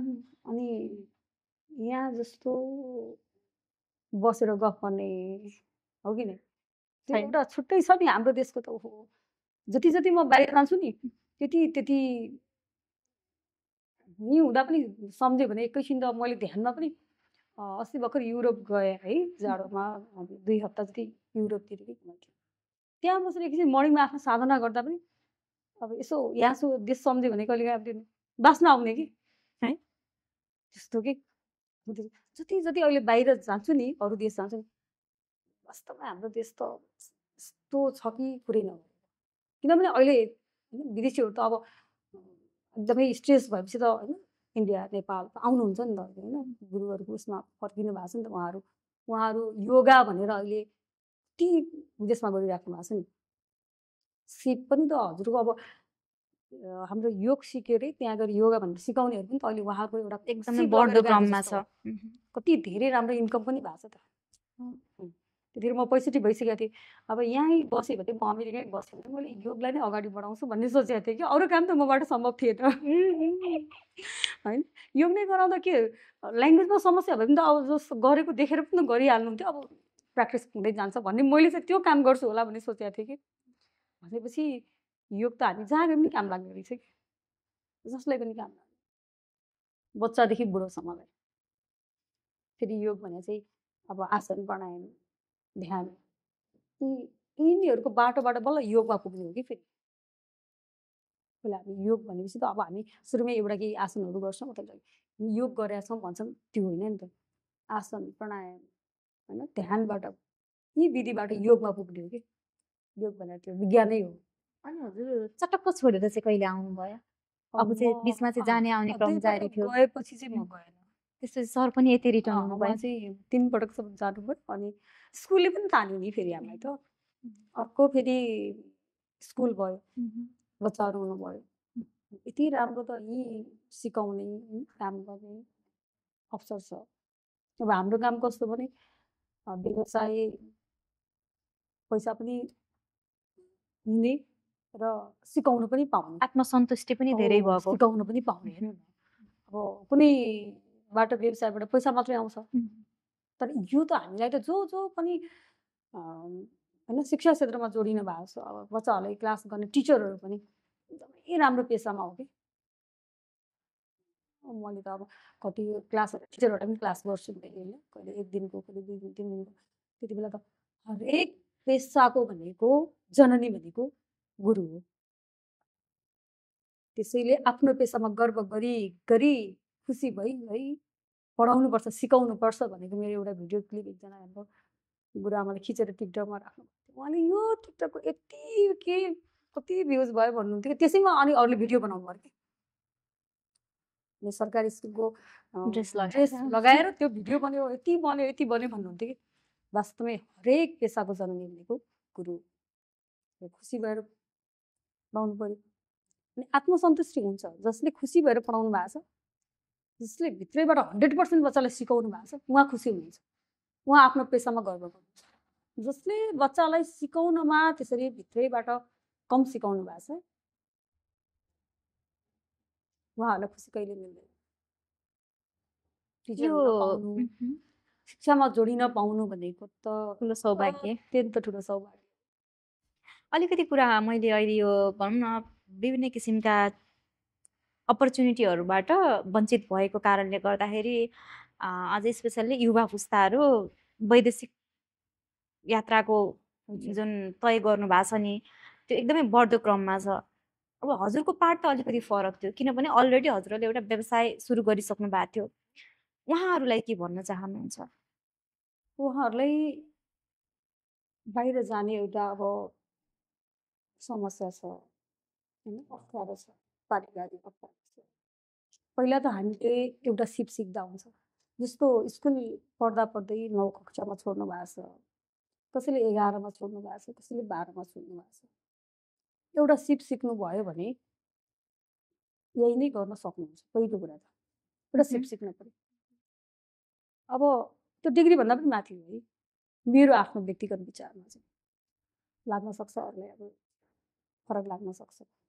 हामी बत्तीकै काममा हामीले धेरै सिक्यौँ भने त किन त यति धेरै बनेको घरहरू छ। यो घरहरू बत्तीको काम गर्ने हामी आज सुर्खेतमै छौँ होइन। कतिजना हाम्रो सुर्खेतको युवाहरू हुनुहुन्छ, युवतीहरूले गर्दा पनि हुन्छ नि, हुँदैन र? एउटा छोरीहरूले इलेक्ट्रिक काम सिकेर गरिदियो भने त एउटा टिम भइदियो भने कस्तो हुन्थ्यो होला। ठुलो घर बन्दैछ, सपोज यहाँ बजारमा यति ठुलो घर बन्दैछ, त्यसको त्यो बत्तीको कामको अथवा पानीको सिस्टमको हामी छोरीहरूले लग्यो भने पनि त सिक्थ्यो, लगिदियो भने त लाखौँ कमाइ छ नि त। कति ठुल्ठुलो बिल्डिङहरू अब ठुल्ठुलो हस्पिटलहरू बनिरहेछ, नर्सिङ होमहरू बनिरहेछ, होटेलहरू बनिरहेछ होइन, पार्कहरू, फन पार्क बनिरहेछ। त्यो काम हामीले सिक्न पाएको भयो। अब अहिले त्यो जस्तो पार्क भयो, एउटा अफिस भयो, एउटा होटेलमा कति राम्रो त्यो मूर्तिहरूको डिजाइनिङहरू गर्नेहरू भइरहेछ पार्कलाई बनाउनु। त्यो हामीले सिक्न पाएको भयो। युवाहरूले धेरै कुराहरू गर्न सक्नुहुन्छ, तर त्यो अब मार्क्स मेरो कमायो अथवा मेरो पढ्ने वातावरण भएन, लगानी भएन भन्ने पनि हुनुहुन्छ, नभएको फरक छ होइन। त्योमा सिप सिक्नलाई धेरै चाहिँदैन। जस्तो एउटा कपाल काट्ने होइन भाइले 40,000 कमाइराख्नु भएको छ त महिना छ होइन। त्यो उहाँले दिउँसोभरि गर्नु होला, बिहान त उहाँले अर्को काम गर्न सक्नुहुन्छ त। बिहानमा 2-3 घन्टा त अर्को काम गर्न सक्नुहुन्छ, बेलुकामा अर्को काम गर्न सक्नुहुन्छ। जस्तो अब त युवाहरूलाई त बिहान खाली हुनै पर्दैन। योगको मात्रै पनि अहिले यस्तो छ कि अब पैसा योगबाट पनि कमाउन सक्नुहुन्छ। विद्यार्थीहरू जोडिनु भयो हुन्छ, पछि एउटा सर्टेन एउटा फेरि ट्रेनिङ लग्ने होइन, एउटा सर्टिफिकेट सहितको ट्रेनिङ लग्ने। त्यो ट्रेनिङबाट उहाँले बिहानको समय आफूलाई पनि हुन्छ, आफू पनि स्वस्थ बनिन्छ समाजलाई स्वस्थ बनाइन्छ, पैसा पनि आउँछ। अब हरेकले बिहान 1 घन्टा 2 घन्टा योग सिकाउने मात्रै गर्नु पर्यो, दिउँसोको त पुरै छोडिदियो, आफू पनि दिनभरलाई फिट भयो। मेरै साथीले हामीसँगै योग, उहाँले अलिकति पछि अलिकति बढी योग गर्नुभयो। उहाँले नगरकोटमा योग सिकाउनुहुन्छ। अहिले ठुलो ठुलो होटलहरूमा पनि अब विदेशीहरू आएर बसेर उहाँहरू नेपाल गएर होटलमा बस्ने, दिनभरि घुम्ने, होइन, डाँडा काँडामा रमाउने र बिहानमा त्यो होटलमै योग गर्नको लागि होटल व्यवस्थापन गरिदिएको छ कि। अनि त्यो होटलमा अब नेपालीहरू मात्रै भयो भने उहाँले एउटा पैसा लग्छु भन्नुहुन्थ्यो, होइन, मेरो साथीले। विदेशी भयो भने त घन्टाको मेरो 20,000 25,000 हुन्छ। घन्टाको हेर्नुहोस् त स्कोप कति छ। मैले अहिले त धेरैलाई, होइन, अहिले भन्नु पनि भएको छ, मेरो विद्यार्थीहरू धेरै पढिराख्नु भएको छ अहिले योग, होइन। अनि त्यति कमाउनु भएको छ। अहिले पोखरा गएर सिकाउनुहुन्छ, सौरा गएर सिकाउनुहुन्छ। अब झोली बिहानको समयमा मात्रै होइन, दिउँसो हामी अर्को काम गर्न सक्छौँ। अझ कहिलेकाहीँ बाहिर जाने पनि भइसक्नु भएको छ। दुबई गएर उहाँ 15 दिनमा सिकेर आउनुभयो भने त 1 वर्ष ढुक्कै पुग्ने पैसा लिएर आउनुहुन्छ। सिकाएर आउनुभयो भने त सेवा पनि छ, पैसा पनि छ। त्यही भएर अहिले युवाले त बिहानको त्यो समयलाई मात्रै अलिकति आफ्नो निन्द्रा त्याग्नु पर्यो, अब अलिकति आफ्नो अल्छीपनलाई त्याग्नु पर्यो, होइन, अलिकति त दुःख त गर्नु, केही बन्नलाई त दुःख त गर्नु पर्यो। अब अहिले हामी बिहान उठ्न सक्दैनौँ, अलिक दुःख गरेर पढ्न सक्दैनौँ, अलिकति समय, होइन। अनि अब बच्चाहरू अहिले मोबाइलमै समय बिताउनुहुन्छ, बच्चा के अभिभावक बिताउनुहुन्छ, अभिभावक मात्रै के टिचर पनि बिताउनुहुन्छ। हामी सबै मोबाइलमा समय हाम्रो कति गइरहेछ। त्यो भएर युवा पुस्ताले पनि गर्न सक्नुहुन्छ, ठुलै काम गर्नुपर्छ भन्ने छैन, होइन। अब मैले धेरै देखाएको छु, जस्तो हजुर हाम्रो एउटा मोबाइल बिग्रियो भने कमसेकम त आफै बनाउन जाने पनि हुन्छ होला नि, होइन। घरमा एउटा आफ्नो जो बाबुलाई नानुलाई त्यो मोबाइल बिग्रियो भने कसरी बनाउने भनेर 15 दिनको अथवा 10 दिनको ट्रेनिङ सिके के बिग्रिन्छ त? केही पनि बिग्रिँदैन, होइन त। ल्यापटप बिग्रिन्छ, के इलेक्ट्रिक चिजहरू बिग्रिन्छन्, त आफै बनाउन सिकिन्छ नि। त्यो भएपछि हाम्रो पैसा पनि बच्यो। त्यसैलाई चाहिँ अलि आफ्नो पेसामा बनाउँदै जाने, सिकेको पहिला सानोबाट सुरु गर्ने, अनि बढाउँदै जाने। अपर्च्युनिटी देशमै छ, तर विदेशमा गएकोहरूले पनि धेरै गर्नुभएको छ देशको लागि, जो जानुभएको छ। उहाँहरूले गर्दा नै, उहाँहरूको मेहनत नै हामीले यहाँ बसेर खाइरहेको छ। कति दुःख गर्नुभएको छ नि त, होइन, कति मेहनत गर्नुभएको छ, परिवार छोड्नु भएको छ। उहाँहरूलाई पनि त आफ्नो परिवारमासँग बस्ने मन छ, चाडबाड मनाउने मन छ। कति देशहरूमा चाहिँ जानुभएको, काम नभएर उभिएर गर्ने काम छ भने, काम छैन, उहाँको ड्युटीमा काम छैन भने पनि बस्न पाइँदैन कि। यस्तो छ भन्नु चाहिँ एकजना अस्ति भर्खर एकजना विद्यार्थीले सेयर गर्नुभएको थियो। उहाँको चाहिँ उठेर कटिङ गर्ने काम रहेछ, काट्ने चाहिँ त्यो चिज काट्नुपर्ने नभएको बेलामा उहाँले त्यो हातले चक्कु चलाइराख्नुपर्ने अरे। त्यो बेला कति सम्झिनुहुन्छ होला। त्यतिको मेहनत यहाँ गर्यो भने त कति हुन्थ्यो होला कि, कति हुन्थ्यो होला। तर अब एकैचोटि धेरै कमाउँछु भनेर सोच्नु पनि आवश्यक छैन कि। हामी सबभन्दा पहिला त्यही हो कि एकैचोटि धेरै कमाउँछु, काम गर्दै जाने क्रममा असल काम गर्दै गयो भने त पैसा त पक्कै पनि त आउँछ त। त्यति त धैर्य गर्नु पर्यो, त्यति धेरै नै के चाहिएको छ र कि। तर आध्यात्मले त्यो बुझाउँछ कि त्यो ज्ञान आफै आउँछ। हामीलाई एकदमै धेरै चाहिएको पनि त हुन्छ नि, हामीलाई त धेरै पैसा छ। अब यही सुर्खेतमा पनि 70 कति लाखको गाडी चढ्छु भन्नुहुन्थ्यो मेरो अभिभावक। अब 2टा घरको भाडा छ, कतिजना ठुल्ठुलो व्यवसाय छ। अब छोराछोरी पनि पढिसक्नु भयो, कुनै चिजको चाहिँ अब यो, होइन, भौतिक चाहिँ केही समस्या छैन, सबै सम्पन्न हुनुहुन्छ, तर मनमा खुसी छैन। अब त्यो 2टा घर ठुलो कि आफू खुसी हुनु ठुलो? त्यो खुसी कता छ? अध्यात्ममा। आध्यात्ममा त्यो खुसी, आध्यात्ममा त्यो योगबाट मात्रै सम्भव छ, अरूबाट सम्भव, त्यो किताबबाट सम्भव छैन। त्यसैले बच्चा जन्मेदेखि घरैबाट, हजुरबाबाट, हजुरआमाबाट, आमाबाट, बाबाबाट, जब पहिला हामीभन्दा अगाडिकोले सिक्नु भयो कि। अझ हामीले पनि छुट्यो, अझ आजभन्दा 50-60 वर्ष अगाडि हाम्रो घरको वातावरण कस्तो थियो त्यो अब फर्क्यौँ त्यति बेलाको हाम्रो खानपान कस्तो थियो त ठ्याक्क 50 वर्ष अगाडि हेर्नु त अहिले कर्णालीको जो हैन जुन फापर कोदो अहिले मिलेट भोजन भनेर चिनो कसले खान्थ्यो भन्नु न कोदोको रोटी मिठो हुन्न कोदो त खाने चिजै होइन कसले खान्थ्यो अहिले हेर्नु त सुपर फुड भयो काठमाडौँमा गत वर्ष 1 केजी त्यो चिनोको चामल मैले 300 रुपियाँ सोधेँ 300 भन्नुभयो अब म केही समय गएको थिएँ मलाई किन त्यहाँ किनेर खानु पर्यो होइन हामी त यहीँ किनेर खानु अब 600 रुपियाँ केजी भन्नु त्यो सुर्खेतमा 300 रुपियाँ केजी पर्छ अब तपाईँको अस्ति हामी राराबाट फर्किने बेला जुम्लाबाट बाटोमा आउँदा 225 रुपियाँ केजी छ 225 रुपियाँ केजी छैन त्यो 600 रुपियाँ केजी छ भने चाहिँ हामी त्यस्तो खानेकुराहरू छ जो खानुपर्ने अब अहिले त्यो खानुपर्छ भने त धेरै वर्ष पहिला खानुभयो उहाँ हजुरबा हजुरआमाहरूले त्यही खानुभयो जे थियो त्यही खानुभयो किनेर खाने उहाँहरूको त्यो बजार थिएन बजारमा गएर चिया खाने अनि पाउरोटी खाने चाउचाउ खाने नास्ता खाने समोसा खाने यस्तो होटलहरू थिएन उहाँहरू त्यही खानुभयो उहाँहरू कति बलियो हुनुहुन्थ्यो नि त आयु कति लामो थियो हो आयु कति हजुरले भन्नु आयु कति लामो थियो उहाँहरूको हाइटै कति अग्लो थियो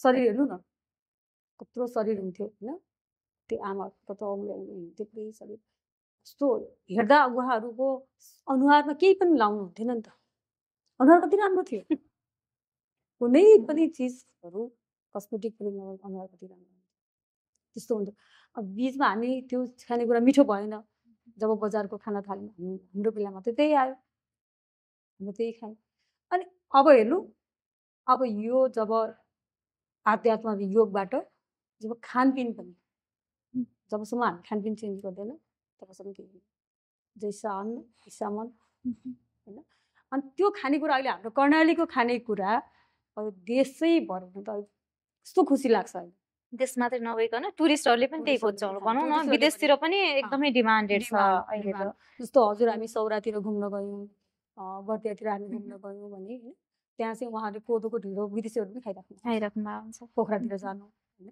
खुसी लाग्छ अब हामीले आफ्नो उत्पादन बढाउने हो भने त जस्तो अब गइसक्नु भएले हामीले सपोर्ट गर्नुभएको छ विदेशबाट पैसा आएको छ मैले अघि पनि भने उहाँहरूको मेहनतको आशीर्वाद हामीले खाइरहेको छ होइन भने अब नगएकाहरूले त अब चिनो मात्रै फलाउन थाल्यो भने त चिनोलाई के पनि गर्नु पर्दैन होइन मैले देखाएको छु कसरी अब यो बर्खामा हजुरको पुरो पाखाभरि जति पनि डाँडा छन् धानको जस्तो रोप्नुपर्ने पानी चाहिने खेत हुँदैन त्यो पाखाभरि पुरै चिनो हुन्छ त्यो फलाउने फापर फलाउने भनेपछि त त्यसैमा कृषिमा मात्रै जोडियो भने त अहिले सबैभन्दा अबको केही वर्षमा सबैभन्दा धेरै आम्दानी हुने भनेको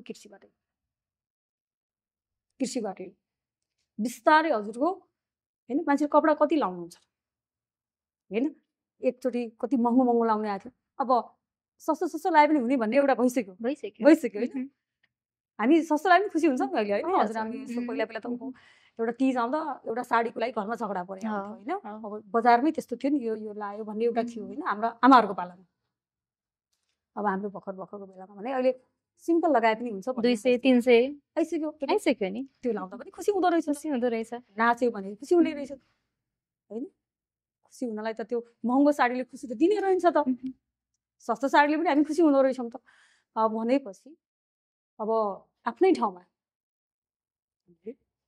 काम गऱ्यो भने खुसी पनि पायो आम्दानी पनि भयो होइन अनि अब जो नजानु भएको छ विदेशमा उहाँहरूले यही नै गर्ने भएको छ यही गर्ने अलिकति जस्तो म्यामले चाहिँ मैले यो क्वेसन किन पनि सोध्न चाहेँ भन्दाखेरि हजुरको ग्रोन अप र अहिलेको हेर्दाखेरि चाहिँ टोटली डिफ्रेन्ट नै छ जस्तो हजुर अहिले यो देखिनु भएको छ हजुरको ग्रोन अप त्यो थिएन किनकि नेपालकै विकट मानिने डोल्पा जिल्लामा हजुरको जन्म भएको थियो अहिले पनि एकदमै दर्दनाक अवस्था छ स्पेसल्ली फिमेलहरूको हेर्ने हो भने त्यही ठाउँमा जन्मेको मान्छे अहिले यो पोजिसनमा यसरी एउटा नारी शक्ति देखाएर यत्रो व्यवसाय सँगसँगै आध्यात्मिक यात्रालाई अगाडि बढाइरहनु भएको छ त्यही ठाउँमा यस्तो व्यक्ति हुनुहुन्छ कि फिमेलहरू जसले केही गर्न खोज्छु भन्दा पनि पाइरहनु भएको छैन भनौँ विभिन्न किसिमका अपर्च्युनिटीहरूबाट वञ्चित हुनुहुन्छ उहाँहरूलाई के भन्न चाहनुहुन्छ?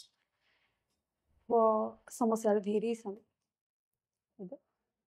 समस्या धेरै छन्। अब आमा चाहिँ आमा भइदिनै पर्छ। हरेक घरमा आमा चाहिँ आमा बनिदिनै पर्छ। विकट होस्, हिमाल होस्, पहाड होस्, तराई होस्, त्यो घरमा आमा चाहिँ अलिकति स्कुल नगएर नपढे तापनि होइन अलिकति स्ट्रङ त भइदिनै पर्छ। उहाँहरूले आफ्नो छोरीलाई हरेक ठाउँमा अहिले स्कुल छ होइन, स्कुल मात्रै छोरीहरूलाई पठाउने वातावरण गरिदिने। अहिले राज्यले पनि धेरै कुराहरू सपोर्ट गरेको छ बच्चाहरूलाई कसरी स्कुल लगाउने भनेर होइन। घरको व्यवस्थापन मिलाएर स्कुल जानुभयो भने एक लेभलको फड्को त पार्नु भयो नि त होइन। अब हामीले पनि त्यही हो, आफ्नो स्कुल पठाउनु भयो स्कुलमा। त्यसरी अहिले त गाउँमा स्कुल नभएको त कहीँ छैन, तर कुनै ठाउँमा अहिले पनि देखिन्छ 2 घन्टा हिँड्नुपर्छ। अब जाजरकोटमा अस्ति हामी गए बेला 2 घन्टा हिँडेर आउँछौँ म्याम, हाम्रो त्यो डाँडाको उतापट्टि घर हो भन्ने छोरीहरू पनि भेटेको थियौँ। त्यस्तै छ हाम्रो त धेरै ठाउँमा भौगोलिक विकटता छ। अब त्यति भए पनि एक लेभलमा पढ्नु भयो भने पढेर धेरै नम्बर नआए पनि त उहाँले केही त, जस्तो डोल्पामा जुम्लामा अब त्यहाँबाट पढेका छोरीहरू अहिले कहाँ पुगिसक्नु भएको छ नि त, कति गर्नु भएको छ नि त। इक्जाम्पलको लागि हजुर नै हुनुहुन्छ। अनि मभन्दा पनि धेरै माथि पुग्नु भएको छ, धेरैजना मभन्दा धेरै माथि हुनुहुन्छ। कर्णालीका छोरीहरू जो विकटमा जीवन बिताउनु उहाँहरू मभन्दा धेरै माथि हुनुहुन्छ। अनि त्यसपछि उहाँले एक स्टेप त अब एक लेभलको पढाइपछि एक लेभलको एक फड्को मारेर अर्को ठाउँमा त जान सक्छ। स्टार्टिङ चाहिँ हजुरहरूले स्कुल पठाएर गर्नुहोस्, आमाले गर्नुहोस्, छोरीलाई स्कुल पठाएर गर्नुहोस् होइन। त्यहाँ बाबाले पठाए पनि बाबालाई त्यति धेरै त गाउँमा अझ हुन नि त, आमाले टेकेर आमाले नै कति ठाउँमा आफूसँगै चाहिँ काममा लगेर समस्या भएको छ कि। जस्तो आमालाई लोड हुने भयो, खेतको काम हुने भयो, बारीको काम हुने भयो, आमालाई घाँस दाउराउने भयो, अहिले पनि त छ त। अब त्यो काम नगरिकन हुँदैन, त्यो काम गर्नै पर्छ होइन। अनि त्यो काम गर्नलाई आफूले एक्लै नभ्याउने भएपछि त अनि छोराछोरीले पनि सँग लाग्ने। अनि स्कुल गएको छोराछोरीले पनि बिहान साँझ घरकै त्यसरी गर्नुपर्ने, उनी स्कुल जाँदा होमवर्क नभ्याएर जाने भएपछि त जति दुःख आमा बाबुले गर्नुभयो पाउनुभयो होइन। तर अब छोराछोरीले एटलिस्ट पढाइबाट चाहिँ नरोकिदिने, पढ्नु भयो भने त उहाँले अब ज्ञान त पाउनुहुन्छ नि त। पढाउने उहाँलाई टिचर जस्तो दुर्गममा पनि त पढाउने टिचरहरू, हामीलाई पढाउने टिचर पनि पोखराको हुनुहुन्थ्यो, स्याङ्जाको हुनुहुन्थ्यो, पर्वतको हुनुहुन्थ्यो होइन। टिचरहरू त विभिन्न ठाउँको हुनुहुन्छ नि त। उहाँले त त्यो ठाउँको नलेज त त्यहाँ दिनुहुन्छ, तिमीले यो गर्न सक्छौ भन्नुहुन्छ नि त। हामीलाई चाहिँ त्यही भन्नुहुन्छ, मलाई पनि भन्नुहुन्छ, म त आफ्नो गुरुलाई सधैँ सम्झन्छु होइन। सकिन्छ होइन। अब समस्या छ भनेर बसेर भएन, समाधान त कसरी गर्न सकिन्छ भनेर बाटो खोज्नु त आफैले पनि हो। तर आमाले सपोर्ट गर्ने जो सिनियर दिदीहरू हुनुहुन्छ, फुपूहरू हुनुहुन्छ, पछिकोलाई चाहिँ पढाइ नछोड। अब अहिले अब यही अवस्थामा म धेरै ठाउँ पुग्दाखेरि समस्या कस्तो छ। पोहोर साल एउटा स्कुलमा यहाँ गएको थियौँ हामी होइन, सुर्खेतको पश्चिम, त्यहाँ एउटा क्लास गर्न छ मेरो आउँछौँ त्यस्तो भनेपछि त्यहाँ धेरै छोरीहरू आउनु भएको थिएन, एब्सेन्ट हुनुहुन्थ्यो। त्यहाँको चाहिँ मेरो स्कुलको शिक्षक हुनुहुन्थ्यो पहिलाको। अनि कुरा गर्नु, कार्यक्रम सकेपछि कुरा गर्नु, म्याम यहाँ त बिहा गरिसक्नु भएको हुन्छ भन्नुहुन्छ, बिहा गर्नु भएको हुन्छ। अनि उहाँहरू कहिलेकाहीँ मात्र स्कुल आउनुहुन्छ होइन त। 9 कक्षामा पढ्दा 10 कक्षामा पढ्दै होइन पढाइ छोडेर बिहा गरेपछि त बिहा गर्ने उमेरमा मात्रै बिहा गर्नु पर्यो एक्ज्याक्टली महिला अगाडि बढ्नलाई। एटलिस्ट बिहे गर्ने उमेरमा मात्रै बिहे गर्यो भने पनि अगाडिको उमेर त उसले शिक्षा हासिल गर्नमा खर्चिने भयो नि त, भयो शारीरिक रूपमा परिपक्व हुने भयो, मानसिक रूपमा स्वस्थ हुन भयो। भोलि उसलाई दुःख पऱ्यो भने त मानसिक रूपमा स्वस्थ छ उमेर पुगिसकेपछि भनेपछि त उसले गलत कदम त नउठाउला, अनि गलत काम गरेर पैसा त नकमाउला, धेरै छ नि त बाटो। त्यही भएर बिहा गर्ने समयमा बिहा गर्नु। अलिकति यो मानसिक स्वास्थ्यतिर पनि म्यामले चाहिँ योग अध्यात्मको माध्यमबाट मात्रै नभइकन पर्सनल काउन्सिलिङबाट पनि विभिन्न किसिमका घटनाहरू घट्नबाट बचाउनु भएको छ। हुनुहुन्छ धेरै, केही अनुभवहरू सेयर गर्न चाहनुहुन्छ? धेरै हुनुहुन्छ। कसैलाई चाहिँ एउटा शब्दले पनि सोध्छ। अनि हामी जीवन के हो त भन्ने कुरा हामीले बुझाइदियौँ भने जीवन हामीले अरूको लागि पनि केही गर्नुपर्छ भनेर बुझाइदियौँ भने अनि थाहा पाउनुहुन्छ होइन। अनि अब हामीले अब घटनाहरू कस्तो हुन्छ भने समस्या एउटा समस्या हुन्छ, उहाँले त्यही समस्या बोकेर बस्नु भएको छ, उहाँको लागि त्यो ठुलो समस्या हुन्छ। जब हामीले सुन्दा केही पनि हो जस्तो लाग्दैन होइन, समस्या त्यस्तो हुन्छ। तर उहाँको लागि महाभारत हुन्छ, ऊ इन्टरनल ब्याटलमा यति धेरै हुनुहुन्छ कि उहाँ त्यो बाटो उपसार बाटो पाउनु भएको हुँदैन। त्यही भएर उहाँले के देख्नुहुन्छ, मेरो यति नै हो, मैले यही नै हो गर्ने होइन, मेरो अब केही छैन, चारैतिर ढोका बन्द भयो भन्नुहुन्छ। होइन, हजुरको अर्को ढोका बाँकी छ है भनेर मैले भनिदिन्छु। जसरी अब रात पऱ्यो भने भोलि अवश्य उज्यालो हुन्छ, सुखपछि दुःख, दुःखपछि सुख, यो आइ नै राख्छ। यो दुःख तपाईँलाई मात्रै छैन है, त्यस्ता दुःख सबैलाई छ। घर घरको कहानी, कति घरको कहानी छ। हजुरको भन्दा पनि अप्ठ्यारो दुःखमा अरू हुनुहुन्छ त भनेर उहाँलाई भनिदिनु, ए हो जस्तो लाग्छ उहाँलाई। अनि तपाईँको यो असफलता हुनु, अब घरेलु हिंसामा पर्नु होइन, अब आर्थिक समस्याले के हुनु, त्यो फरक बाटो हो, हजुरको जिन्दगी फरक हो भनेर बुझाइदियो भने र अनि उहाँहरू मन अशान्त भएको हुन्छ, उहाँलाई चाहिँ केही प्राणायामका विधिहरू गराइदियो भने उहाँको मन शान्त हुन्छ। जब मन शान्त हुन्छ अनि ए सही सोच्नु थाल्नुहुन्छ, ए यो ठिकै रहेछ होइन, यो ठिक हो भन्ने जब सोच्नुहुन्छ अनि थुप्रै हुनुहुन्छ। अहिले पनि महिनामा 4-5 जना त औषधि खान छोड्नुहुन्छ। हजुरको एउटा शब्दले के कुराले मात्रै क्लास गर्न आउनुहुन्छ, योगको क्लास गर्न आउनुहुन्छ। उहाँहरू योग गर्न गयो भने के हुन्छ, कताबाट सुनेर कताबाट ठोकिनुहुन्छ। अब एउटा उहाँलाई एउटा जुरेको होला, आउनुहुन्छ अनि आएपछि यसो हेऱ्यो अनि हजुरलाई केही समस्या छ भनेको सिधै भन्नुहुन्छ डिप्रेसनको समस्या छ। अनि के हो त डिप्रेसन भनेर सोध्छु मैले कहिले। कतिजना मर्न मन लाग्छ, अनि किन मर्न मन लाग्छ त, मर्न त सधैँ छ त, यहाँनिर चिसो हुन्छ, मर्न मन लाग्छ, केही गर्न मन लाग्दैन भन्नुहुन्छ। त्यस्तो त्यस्ताहरू ल अब हजुरलाई यो हो, के रोग होइन भनिदियो पनि उहाँलाई हो जस्तो हुने भयो। पहिला कुरा त यो रोगै होइन त, हामीले एउटै कुरा सोच्दा सोच्दा सोच्दा त्यस्तो भएको हजुरलाई, यो रोग होइन होइन, यो रोग होइन भनेर भनिदियो भने यो होइन भन्ने लाग्छ। अनि अलिकति प्राणायामको अभ्यास गराइदिनु, अलिकति खानपिन चेन्ज गराइदिनु। अब उहाँहरू कस्तो भने के गर्नुहुन्छ भनेर भन्यो भने उहाँको त्यो दिनभरिको दिनचर्या मिल्या हुँदैन होइन। अब त्यही कुरा सोच्नुहुन्छ अनि साँझ पनि खाना खाइसक्यो, उहाँ चाहिँ 11-12 बजी मोबाइल हेर्दै बस्नुमा आउँछ। कति बजी सुत्नु भन्दा 12 बजी हुन्छ। अब मोबाइल हजुरले कति बेला चलाउनु, बिहान कति बजी उठ्ने त, उठेर मस्त काम गर्नु न, यो म गर्नै सक्दैन भन्ने हुनुहुन्छ क्या उहाँहरू होइन। यति गरेर त हेर्नु नि त सक्नुहुन्छ भने उहाँहरू त्यो दिनभरिको दैनिकी उहाँको चेन्ज गराइदियो भने, खालपिन चेन्ज गराइदियो र दिनको सुरुवात यसरी गरिदियो र नियमित हजुर योग चाहिँ नछोड्नु है। अथवा आफ्नो नजिकमा हजुरको कुनै पनि अरू आध्यात्मिक सेन्टर छ भने त्यो सेन्टरमा जानु। कुनै पनि थुप्रै आध्यात्मिक सेन्टरहरू छ नि त, आध्यात्मका पनि धेरै केन्द्रहरू छन् होइन, थुप्रै जसले चाहिँ आध्यात्मिक जागरणका कामहरू गरिरहनु भएको छ। त्यहाँ बिहानको समय हजुरलाई त्यस्तो अब टाढा हुन्छ भन्नुहुन्छ कि कतिजना, मलाई यहाँ आउन टाढा हुन्छ भन्ने पनि हुनुहुन्छ भने हजुरको नजिकमा जे छ त्यहाँ जानु। गनेरै भन्नु पर्दाखेरि लगभग कतिजना जति हजुरको पर्सनल काउन्सिलिङमा आइरहनु भएको छ? यसरी भन्यो भने त मेरो जुन हुन्छ नि सेवा गर्नेमा त अब मेरो जुन एउटा कमाएको हुन्छ नि, मेरो सिक्रेटली कमाएको जस्तो ब्याङ्क एकाउन्टमा भएको पैसाहरू होइन भन्दा पनि जो एउटा मेरो अर्को अकाउन्ट छ नि, ठ्याक्कै भनिहाल्यो भने चाहिँ मेरो त्यो घट्छ जस्तो लाग्छ मलाई होइन। गरेको कुराहरू, आफूले गरेको कुराहरू, अब कुनै कुराहरू त अरू इन्सपायर हुनुहुन्छ पनि भन्ने भयो, धेरै नै हुनुहुन्छ, धेरै हुनुहुन्छ। अहिले त बच्चाहरू पनि अहिले त्यो एन्जाइटी भयो, डिप्रेसन भयो, डक्टर कहाँ गएर औषधि खाने धेरै हुनुभएको छ। तर थुप्रै डक्टरहरूसँग भेट भएपछि डक्टरहरूलाई मैले रिक्वेस्ट गरेको छु पर्सनली पनि, हजुरहरूले औषधि त दिनु, साथमा जङ्क फुड नखानु, मोबाइल आधा घन्टा दिनमा 1 घन्टा चलाउनु भन्दैन।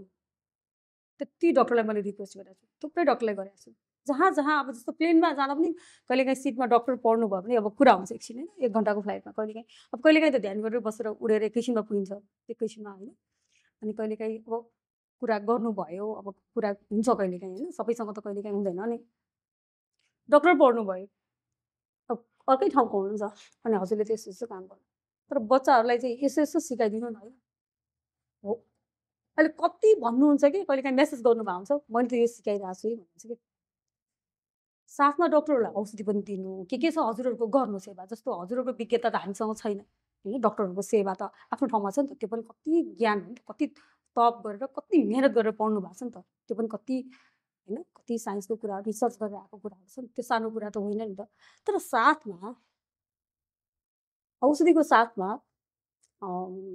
जङ्क फुड नखानु, आमाले पकाएको मात्रै खाने भनिदिने नि त, औषधि खाने बेलासम्म मात्रै। ल 1 महिना भनिदियो भने त 1 महिना हजुरले औषधि खाने बेलासम्म घरमा आमाले पकाए मात्रै, अथवा आफ्नो घरमा पाकेको मात्रै खाने, अथवा भाउजू हुनु होला दिदी हुनु होला त्यो खाने। र हजुरले यो औषधि खाने बेला पनि 1 महिना मोबाइल नचलाउने भनिदिएपछि त औषधिले पनि काम गर्यो नि त होइन र, त्यो कुराहरू। मैले यो किन पनि जोड्न चाहेको भन्दाखेरि मैले इन्डिभिजुअली पनि हजुरले काउन्सिलिङ गरेर सुसाइडल एटेम्पको लास्ट स्टेजमा गएको मान्छे पनि बचेको कारणले गर्दाखेरि चाहिँ मैले सेयर गर्न पुगेँ। एकदमै एकदमै यस्तो घटना छ कि आजकै दिन सुसाइड गर्ने हो, अहिले प्लान पनि हुनुहुन्छ। बनाइरहेको आजकै दिन उहाँ चाहिँ दिउँसोतिर साँझतिर सुसाइड गर्ने भने चाहिँ संयोगले इगर्बिसको हलमा चाहिँ एउटा प्रोग्राम पनि उहाँको बच्चाहरू स्कुलमा पढेको भएर उहाँ चाहिँ प्रोग्राम छ भनेर उहाँलाई खबर गएछ होइन, ग्रुपको प्रोग्राम थियो बाहिरको हाम्रो स्टाफको भन्दा। अनि प्रोग्राम भनेर फोन आयो, अनि कहाँ भनेपछि इगर्बिस भनेपछि उहाँलाई इगर्बिस भन्ने बित्तिकै आफ्नो बच्चा पढेको भए चाहिँ अलिकति एकछिन जाम भयो। उहाँ प्रोग्राम सुरु भइसकेपछि आउनु भएछ होइन, आइसकेपछि प्रोग्राम सुन्नुभयो। अब उहाँलाई त अब भनेपछि उहाँको मन कति होइन अब खलबल थियो उहाँको। म त यो प्रोग्राम किन बसिरहेँ, आज त म सुसाइड गर्ने अन्तिम दिन होइन तयारी गरेर आउनु भएको छ, जान्छु भनेर उहाँ प्रोग्रामबाट उठेर जानुभएछ होइन। आएको त देखाएको थिएँ मैले, बसेको त देखाएको थिएँ, किनभने प्यारेन्ट्स पनि हुनुहुन्थ्यो, जानुभएछ। अनि घर पुग्नुभएछ, घर पुगिसकेपछि त्यो मोटिभेसन खालको प्रोग्राम थियो होइन, हामीले गर्न सक्छौँ भन्ने खालको प्रोग्राम थियो, अलिकति मेडिटेसन पनि थियो।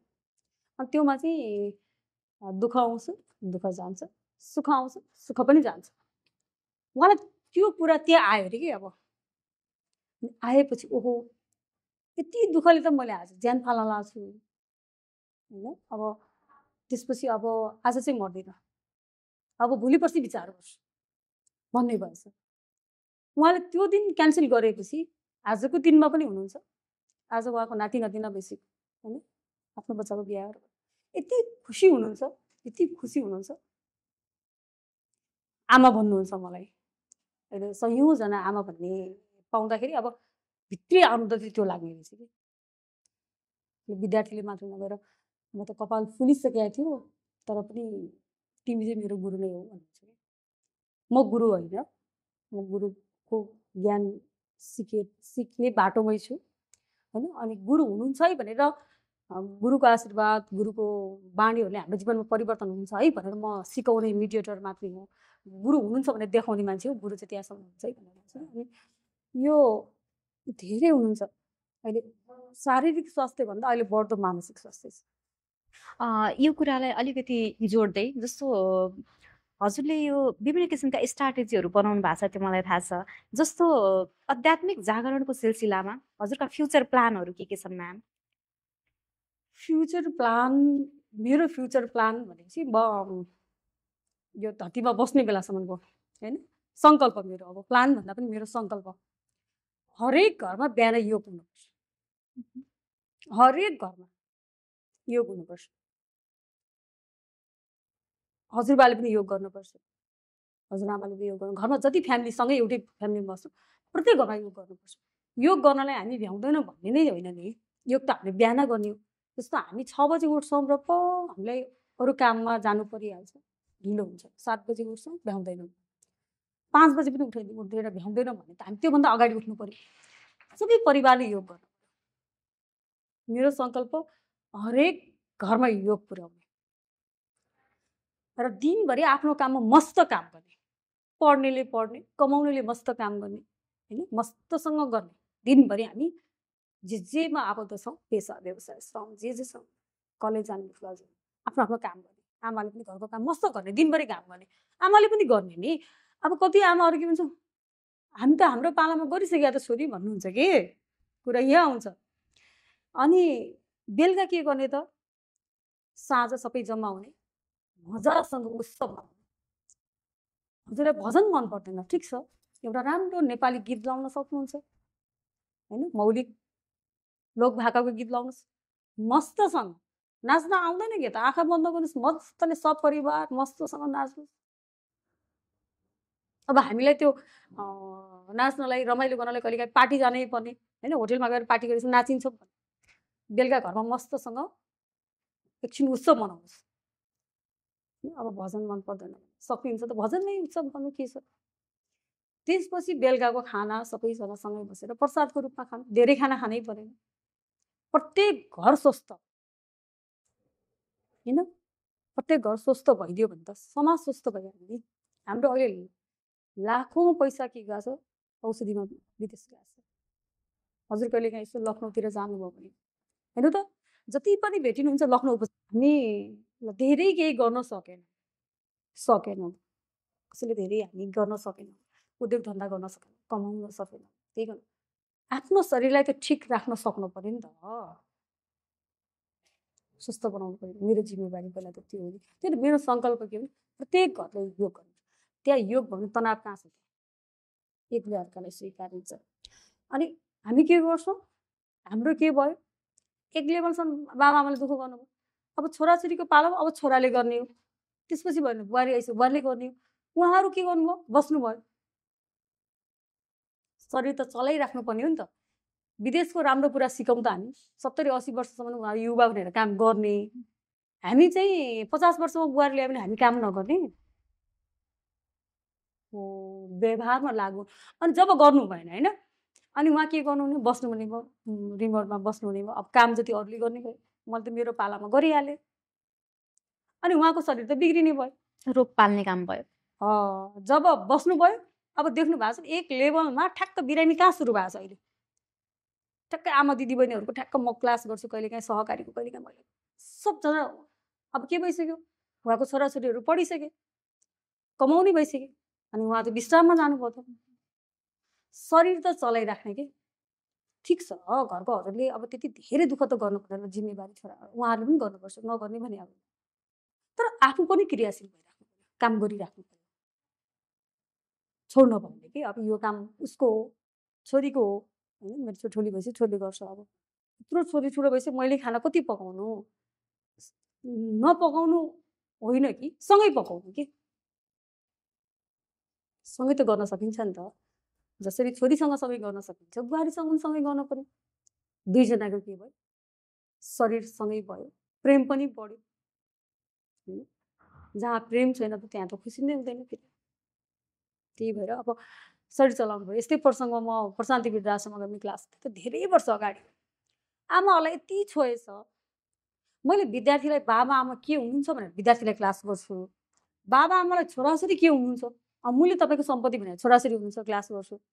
अनि हजुरबा हजुरआमालाई के गर्छु भने हजुरहरूले चाहेको जस्तो हजुरको छोराबारी नहुन सक्नुहुन्छ त के भने हजुरले उनीहरूले गरेनन् भने मात्रै शिकायत मात्रै किन गर्नुहुन्छ। वृद्धाश्रम यस्तै प्रसङ्ग भएको थियो। अनि आमाहरू हजुरहरूले हिँडेर आश्रम आउनु सक्नु भएको छ, अर्को ठाउँ जान सक्नुहुन्छ, छोरा घुम्न लैजाऊ, घुम्न जान सक्नुहुन्छ। तर अफिसबाट अहिले त भागदौड छ नि त, होइन, नकमाएसम्म त छैन। छोरा पनि कमाउनु जानुहुन्छ, छोरी पनि कमाउनु जानु पर्यो, अथवा पढ्न जानु पर्यो, घरमा त हुनु दौडिनुहुन्छ। अब बुहारी अफिसबाट आउने बेलासम्म तरकारी बनाएर राखिदिने। अब कति एउटा घरको, अब हजुरले अस्ति अघि व्यक्तिगत हजुरले काउन्सिलिङ गर्नुभएको छ भन्नेमा एउटा घरको तनाव हजुरलाई सुनाइहाल्यो यो प्रसङ्गमा। बुहारी अफिसबाट आउँदा बिहान बुहारीले सुकाएर राखेको, धोएर सुकाएको त्यो कपडा पानीमा भिजेर पुरा तल्लो छिमेकीको घर जाँदा पनि अनि सासु आमाले नउठाइदिएपछि त्यो घरमा खुसी कहाँबाट हुन्छ। त्यस्तो मनस्थिति छ अझै पनि अहिले पनि हो कि होइन भन्नु त। ऊ पनि त काममा गएको छ, भिजिसक्यो कपडा नि त, अब त्यो कपडा भिज्यो हिलोमा गयो अब दाग गयो नजाने भने त त्यो आमा त्यो कति रुपियाँको पऱ्यो अथवा 200 परोस् 600 परोस् 1000 परोस् त्यो कपडा गयो भने त क्षति त भयो त त्यो घरको क्षति भयो नि त त्यो बुहारीको कपडा मात्रै फोहोर भएर गयो होइन नि त घरको पैसा लस भयो नि त आमाले त त्यति माथिबाट सोच्नु पऱ्यो नि त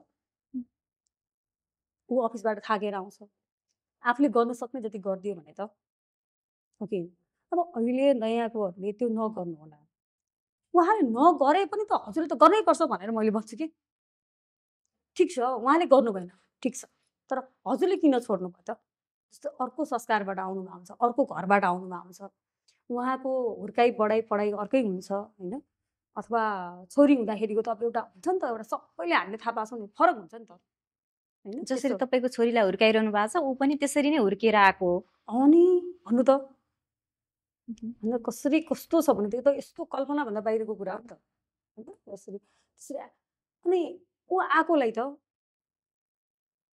त्यो एउटा बिरुवालाई अर्को ठाउँ सार्यो भने हामीले फुलको बोटमा कसरी ओइलाउँछ कि फुलको बेर्ना उखालेर अर्को ठाउँमा सार्दाखेरि कसरी ओइलाउँछ कति ख्याल गर्नुपर्छ कति जलमल अझ माथिबाट घामबाट छेक्ने हो कि ठुलो पानी असिनाबाट रोक्ने हो कि त्यो बुटालाई त जोगाउनु पर्यो नि त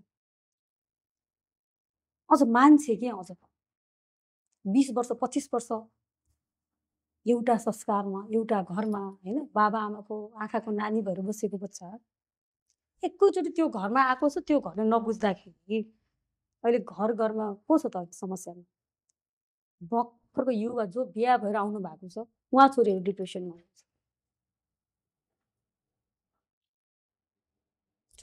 राम्रो पोइन्ट कस्तो कम्प्यारिजन इक्जाम्पल के छर्लङ्ग हुने खालको यति बुझे पुग्छ अब यो अवस्था छ त्यो त अब जस्तो मैले जे दुःख पाएँ भनौँ न सपोज अब जो मेरो आमाले पाउनु भयो नि त उहाँले त त्योलाई त जुन समस्यामा पर्नु भयो नि त त्यो समाधानको बाटो कहिल्यै पनि खोजिएनौँ कि हामीले अनि हामी जहिले पनि अलिकति दुःखमा महिला जहिले पनि अपर्च्युनिटीबाट वञ्चित हुने जहिले पनि काहीँ केही गर्न खोज्यो भने परिवारले रोक्ने आफ्नै परिवारले रोक्छ त समाजको किन दोष दिने हामी जहिले पनि समाजले दिएन भन्छ हो समाजले नदिए होइन नि त आफ्नो घरकोले रोकिरहेछ हामी चाहिँ समाजले दिएन समाजले यस्तो गर्यो देशमा यस्तो कानुन भएन देशको यस्तो नियम बनेन त्यो कागजमा लेखेको नियमले हुने हो कि आफ्नो घरकोले हुने हो होइन त त्यही भएर प्रत्येक घरलाई मन्दिर जस्तो बनाउन आवश्यक छ त्यो बनाउने सङ्कल्प म सहित मसँग धेरै नभए पनि अहिले 300-400 जना महिला र युवा छोरीहरू हुनुहुन्छ हामी जोडिएका छौँ नेपालदेखि सुर्खेत होइन अब धेरै देशहरूबाट हामी छौँ त हामी सबैको अभियान नै थियो कसै छोरीहरूलाई पनि बुहारी भएर गइसकेपछि मानसिक समस्या छ अथवा अपर्च्युनिटी छैन चाहे हिमालमा हुनुहुन्छ चाहे पहाडमा हुनुहुन्छ हजुरहरूको यही प्रोग्रामबाट भन्नुहुन्छ अहिले त नेपालमा यति धेरै सामाजिक संस्थाहरू छन् कि होइन त ती सामाजिक संस्थाले भित्र डिलबाट काम गर्न खोज्ने सेवा गर्न खोज्ने मान्छेहरू खोजिराख्नु भएको छ नि अन्त मानव सेवा आश्रम हेर्नु यति धेरै आश्रमहरू छन् आध्यात्मिक हेर्नु यो होइन कति सङ्गठनहरू छन् नि त जिन्दगीमा तनाव लिएर बस्नै पर्दैन तपाईँहरू खुल्न जरुरी छ मेरो यो समस्या छ खुल्नु नै भएन भने कसरी हेल्पिङ ह्यान्डहरू आउँछ त अगाडि कसरी थाहा हुन्छ भन्नु न कसरी थाहा हुन्छ मेरो मनमा के छ अथवा मलाई के समस्या छ मैले कसै न कसैलाई त राख्नु पर्यो कि आफ्नो दाजुलाई राख्ने हो कि आफ्नो भाइलाई राख्ने हो कि अथवा आफ्नो दिदीसँग कुरा गर्ने हो कि अब आफ्नो आमासँग भन्ने हो कि होइन कसलाई भन्ने त आफ्नो गुरुसँग भन्न सक्नुहुन्छ ठिक छ अब हामी यो बेलामा छौँ तर हामीले पढाउने गुरुआमा पनि त हुनु होला त उहाँलाई पनि त भन्न सक्छौँ नि त समस्या भन्यौँ भने पक्कै पनि हामीले बाटो पाउँछौँ कि समाधानको उपायहरू निस्किन्छ त्यो त निश्चित हो तर हामी खोज्दैनौँ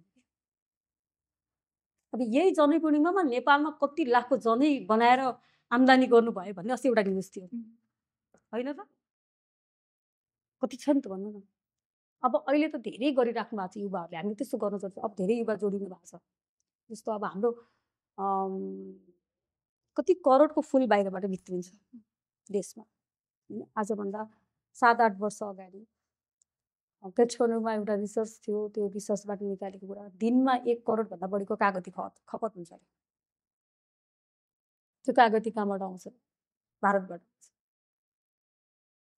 हेर्नुहोस् त, अब हाम्रो खेतमा पनि कति कागज, हामीले आफ्नै घरमा आफ्नो लागि उत्पादन गऱ्यौँ भने त प्रत्येक गर्ने त सजिलो भइहाल्यो। त्यही भएर महिलाले आफ्नो घरको पैसा रोक्नु पनि जस्तो हो, जस्तो हाम्रो तरकारीमा मात्रै कति खर्च हुन्छ होइन। अहिले कति घरमा चाहिँ दाजुभाइहरू अफिसबाट कमाउने अनि हाम्रो दिदीबहिनीहरू घरमा बसेर नकमाएकोहरूको पनि त्यहाँ पनि समस्या देखिएको छ, द्वन्द्व हुन्छ। उहाँहरू पनि एकदमै भन्नुहुन्छ पछि होइन, यस्तै केही समय जोडिनु भयो भने यस्तो यस्तो त कमाउनुहोस् भन्नुहुन्छ। मलाई त टर्चरै छ खास, मैले अहिलेसम्म भनेको थिएन, हजुरले भने भन्नुहुन्छ कि के खालको छ त। अब यस्तो गर्नु त हजुरले कतिको तरकारीबाट कमाउनु भएको छ, उहाँले कमाएर ल्याएको कुरा तपाईँले सही ठाउँमा कसरी राख्नु भएको छ, एकचोटि कुरा गर्नु नि त होइन, भन्नु न त कुरा राख। अनि उहाँले राख्नुहुन्छ र नभए अब केही न केही काममा म पनि जान्छु नि त। अब ल हजुरको त्यो पढाइले हजुरको काम भएन भने त घरको कति गर्नुभएको छ, त्यो तुलना गर्ने हो भने त त्यो स्यालेरीभन्दा पनि बढी गर्नुभएको छ नि त सेवाले। अझ फेरि अफिस पनि गर्नुहुन्छ, घर पनि गर्नुहुन्छ, कति गर्नुहुन्छ नि। अझ अफिस घर फ्यामिली पनि गरिरहेकोलाई अझै फ्यामिलीले माया नगरेर गरेकोलाई पनि यसले गरेछ नभनेर गर्ने काममा हौसला नदिएर कति गाह्रो भइरहेछ त। एक्ज्याक्टली, कति गाह्रो भएको छ, धेरैजनालाई गाह्रो भएको छ। तर त्यस्तोहरूलाई चाहिँ तपाईँहरू आफूले गरेको काम, मेरो काम ठिक छ, मैले गरेको काम सही छ भन्ने आफूलाई हुनु र परिवारले साथ नदिए पनि अगाडि बढिराख्ने, एक दिन साथ दिनै पर्छ। साथ नदिए पनि साथ दिनुभएको हुन्छ कि होइन, सुरुमा उहाँलाई गाह्रो हुन्छ कि अब उसले गरे राम्रो भन्न पनि सक्नुहुन्न कि। हेर्नु त, अब जो बुहारीले गरेको राम्रोलाई पनि राम्रो गरेछ भन्न सक्नुहुन्न कि उहाँहरू। म त आमाहरूलाई त्यही भन्छु, राम्रो भनिदिनु न, कति हौसला मिल्छ। अब उसको बुहारीले त अझै यति कमाउँछ, उसको बुहारी पनि त अफिसै जान्छ, उसले आएर घरको अझै धेरै काम गर्छ भनेर भन्नुहुन्छ हो कि, त्यही देखिरहेको छ कि। अब यस्तो यो घरको समस्याहरू चाहिँ आध्यात्मबाट मात्रै चेन्ज हुन्छ।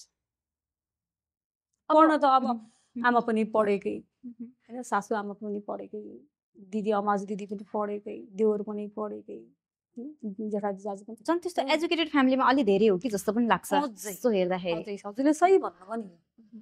अब घर हेर्दा राम्रो छ, सम्पन्न घर छ, त्यो घरका सबै आफ्नो आफ्नोमा हुनुहुन्छ, तर त्यो घरको त्यो कला छ नि, खुसी हुने कला, त्यो नभएर झन् त्यही समस्या छ।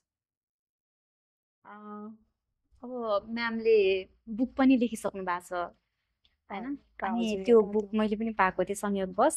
त्यसमा लेखिएको थियो, तपाईँहरू नआत्तिनुहोस्, हामी मरेर भए पनि तपाईँहरूलाई बचाउँछौँ। कसरी सम्झिन चाहनुहुन्छ यो शब्द, यो ओडलाई? यो ओडलाई यस्तो हुने रहेछ, त्यो समयअनुसार फरक फरक हुने रहेछ। अब त्यो शब्दले त्यतिखेर त यस्तो पीडा हुन्थ्यो नि त, पीडा पनि हुन्थ्यो। अनि क्याप्टेनको कुरा होइन, मेरो सानो भाइ, उसले किन यस्तो गर्यो होला, ऊ आफू बाँच्न किन चाहेन होला भन्ने हुन्थ्यो त्यो समयमा। केही कुराले केही समय कति पीडा दियो होइन। अब समय बितेको जब जीवन बुझियो, जब आध्यात्मिक ज्ञान भयो होइन, त्यसपछि उसले गरेको काममा गर्व लाग्छ कि, हजुर खुसी लाग्छ कि। जान त म पनि भोलि जाने, एकछिनपछि जाने, त्यो पनि ठेगान छैन। तर मैरोको त केही पनि काम भएन त, के गरेँ त मैले भन्नु न। जब उसले त्यो काम गर्यो नि, अहिले मैले जस्तो मेरो चाहिँ एउटा दृष्टि जुन चेन्ज भयो नि त मेरो, तब अब बल्ल मैले उसले गरे सही हो भन्ने थाहा पाउने लेभलमा पुगेछु भन्ने लाग्छ कि। त्यो चाहिँ एकदमै अब उसले गरेको काम एकदमै राम्रो। अहिले त्यो दिन नै म त खुसीको दिन भन्छु, त्यो लेभलमा। अब फागुनको महिनाको घटना थियो होइन, म पनि फागुनमा शिवरात्रिमा जन्मेको, हाम्रो 2-3 जना अर्को ठुलो भाइ पनि यस्तो राम्रो। हामी फागुनको महिना हाम्रो घरमा चाहिँ बुवामुवाले एकदम राम्रो भनेर भन्ने होइन, फागुनमै घटना भयो सब फागुन छ। तर त अब त मलाई त केही खुसी लाग्छ, अन्त केही पनि लाग्दैन। त्यो हामी जन्मिनु भन्दा पनि ऊ गयो, जुन उसले कर्म गरेर गयो नि, त्यो त त्यति माथिको कर्म गऱ्यो कि त्यसपछि पनि मलाई यो अरूको लागि सेवामा जोडिनको लागि मेरो प्रेरणा पनि एउटा उही नै हो कि होइन। पछि जब म आध्यात्मिकमा गएँ अनि उसले गरेको काम सही रहेछ, उसले भनेको शब्द होइन त कति छ नि त होइन। उसले त प्लेनको प्यासेन्जरलाई फर्केर उहाँहरूलाई नहात्तिनुहोस् भनेर पछाडिको बच्चालाई पनि अगाडिको सिटमा ल्याउन लगाएर पेटी लाउनु लगाएर होइन। अनि उसले चाहिँ नहात्तिनुहोस्, हामी मरेर पनि हजुरहरूलाई बचाउँछौँ, हुन भए पनि त्यस्तै फेरि होइन। अब उसको फोटो राख्नु भएको छ, हरेक वर्ष जुम्लाको प्यासेन्जरहरू धेरै हुनुहुन्छ, उसको फोटोहरू राख्नु भएको छ घरमा, भगवान् भनेर पूजा गर्नुहुन्छ। एक्सिडेन्टको ठाउँमा पनि उहाँहरू जानुभयो अनि हामीलाई पनि सम्झिनुहुन्छ। अस्ति म राराबाट आउँदाखेरि जुम्लामा भेट्ने भन्नुभएको थियो। अब त्यो उसले गरेको काम यस्तो काम हो कि अब यो धरतीमा मान्छे कति आए कति गए, त हामीलाई त कस्तो भने ऊ भइदिएको भए, अब सपोज के हो नि त एउटा कस्तो हो नि, ऊ भइदिएर के म के सोचेँ, ऊ गएको बेला ऊ भएको भए होइन म उसको फ्लाइटमा उड्थेँ, ऊ भएको भए मलाई के ल्याइदिन्थ्यो, उसको यस्तो फ्लाइटबाट के गरिदिन्थ्यो, मलाई के गरिदिन्थ्यो ल होइन। अब त्यतिखेर त ऊ छैन, हाम्रो परिवारमा यो चाहिँ नहुने भयो भनेपछि त त्यहाँ स्वार्थ आफूलाई मात्रै चाहिएको भन्ने मात्रै त रहेछ त होइन। अब त्यो हामीलाई त्यति मात्रै कि मलाई यसो गरिदिन्थ्यो, ऊ हुनु मेरो लागि खुसीको कुरा हो। जब मान्छेको जन्म नै केही अरूको लागि त्यसको ऊबाट नै मैले पाएँ। उसले आफ्नो अरूको लागि अरूलाई बचाउनको लागि आफूलाई त बिर्स्यो भने आफ्नो परिवार सब कुराहरू कति कुराहरू होइन उसले किन सम्झेन अरूको लागि भने।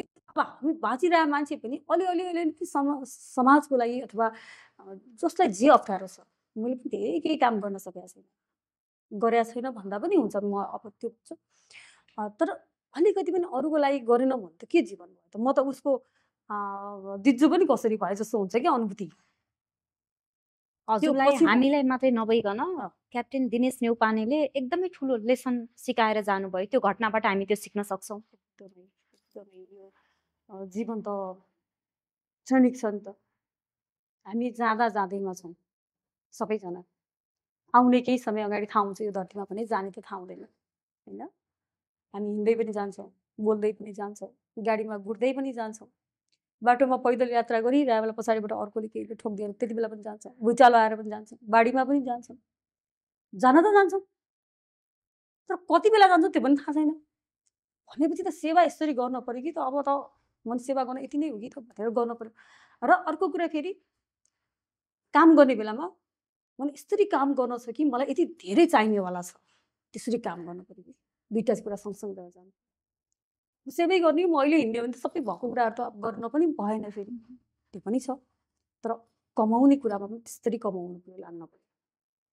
तर खुसी लाग्छ, अहिले त गर्व लाग्छ, अहिले त केही पनि लाग्दैन। धेरै समय त पीडा भयो नि त, त्यो योग मेरो पहिल्यैदेखि थियो। यो पीडापछि म ध्यानको मार्गमा 72 फागुनको घटना थियो, वैशाखमा 73 भइहाल्यो। 73 असोजबाट मैले फेरि आध्यात्मिक यात्रा कस्तो हो, के हो, ध्यान के हो, पुनर्जागरण भयो जस्तो भयो भनौँ न त्यो घटना। त्यति बेला भन्दा अगाडि त योग गर्ने, योग सिकाउने स्वस्थ हो यो, खास त योग पनि किन गरे हो भन्ने पनि अब गरे हो भन्ने मात्रै कि त्यस्तो खालको। अब अहिले गरे चाहिँ किन रहेछ त, किन गर्नुपर्छ र किन गर्छु त अहिले मैले किन गरिरहेको छु भने त्यो आफूलाई थाहा हुन्छ। त्यही भएर अहिले त केही पनि लाग्दैन। अब ऊ पछि नै हजारौँ गइसक्यो, लाखौँ गइसक्यो, अब त्यो देशैभरि हेर्दा त लाखौँ गइसक्यो होइन। भनेपछि त हाम्रै आफन्तहरू नै कति गइसक्यो भनेपछि त अब त्यो त उहाँहरूको त हिसाब किताब छैन। उहाँले करोडौँ कमाएर छोडेर जानुभयो, केही पनि छैन होइन। कति पढ्नु भयो, कति व्यवसाय गर्नुभयो, उद्योग चलाउनु जान्नुभयो, केही पनि छैन। चाहिँ उसले गरेर गयो त अब ऊ त सदा जो एउटा अमरत्व प्राप्त गर्यो नि त, त्यो त्यसको लागि त यति गर्व लाग्छ, यति खुसी लाग्छ। अब त त्यो सम्झ्यो भने पनि आनन्द लाग्छ, त्यस्तो हुन्छ। अहिले चाहिँ त्यही दुःखलाई, त्यो पीडालाई पनि त्योमा चेन्ज ल्याउन सक्ने तागत भन्ने चाहिँ आध्यात्म। अब हामी कार्यक्रमको अन्त्यतिर पनि आइसकेका छौँ। म्यामको अनुभवबाट जीवन के रहेछ त? जीवन उत्सव, जीवन उत्सवमय तरिकाले बिताउने। किनभने संसारमा परमात्माले, भगवानले, ईश्वरले जस्तै जे भने पनि प्रकृतिले अब कसैले कुनै ईश्वर कसैले हामी त अलग अलग छौँ नि त धेरै छौँ। प्रकृतिले हामीलाई यति धेरै सृष्टिमा यति धेरै जनावर होइन हुनुहुन्छ नि त, मान्छे बाहेक कति छन् त होइन, चराचुरुङ्गी कति कति हजार प्रजातिका चराहरू हुनुहुन्छ। त्यस्तै अर्को जनावर त्यस्तै हुन्छ, जङ्गलमा त्यस्तै हुन्छ। अब मान्छे मात्र यस्तो बनाइदियो प्रकृतिले, हामी बन्यौँ जो हाँस्न सक्छौँ, जो नाच्न सक्छौँ, जो अरूको लागि सेवा गर्न सक्छौँ, नयाँ कुरा आविष्कार गर्न सक्छौँ, एक ठाउँबाट अर्को ठाउँ कुरुक्क पुग्नलाई त्यस्तो साधनहरू बनाउन सक्छौँ। यति जनावरमध्ये सर्वश्रेष्ठ हामी आफूलाई जे बनाउन चाहे त्यो बनाउन सक्छौँ। त्यो क्षमतासहित हामीलाई प्रकृतिले त्यस्तो बनाइदिएपछि त अनि दुःखी हुनुपर्ने, गर्न सक्दैन भने निराशा हुनुपर्ने चाहिँ त्यो जीवन उत्सव, हरपल उत्सव, जीवन उत्सव नै हो, उत्सव नै हो। जस्तो रङ्गीन बनाउन चाहे हामी सक्छौँ। हस्, हजुरको समय र संवादको लागि धेरै धेरै धन्यवाद। धेरै धेरै हजुर लगायत होइन आफ्ना यी भावनाहरूलाई होइन समाजमा कसरी कामहरू भइरहेका छन्, धेरैजनाले यो कार्यक्रम मार्फत पनि योगमा जोडिनुहुनेछ, थाहा पाउनुहुनेछ होइन। हजुरहरूले, हजुर लगायत हजुरको टिमले जुन अवसर दिनुभयो त्यसको लागि हृदयबाट हजुरलाई पनि नमन गर्दछु। जय गुरुदेव। जय।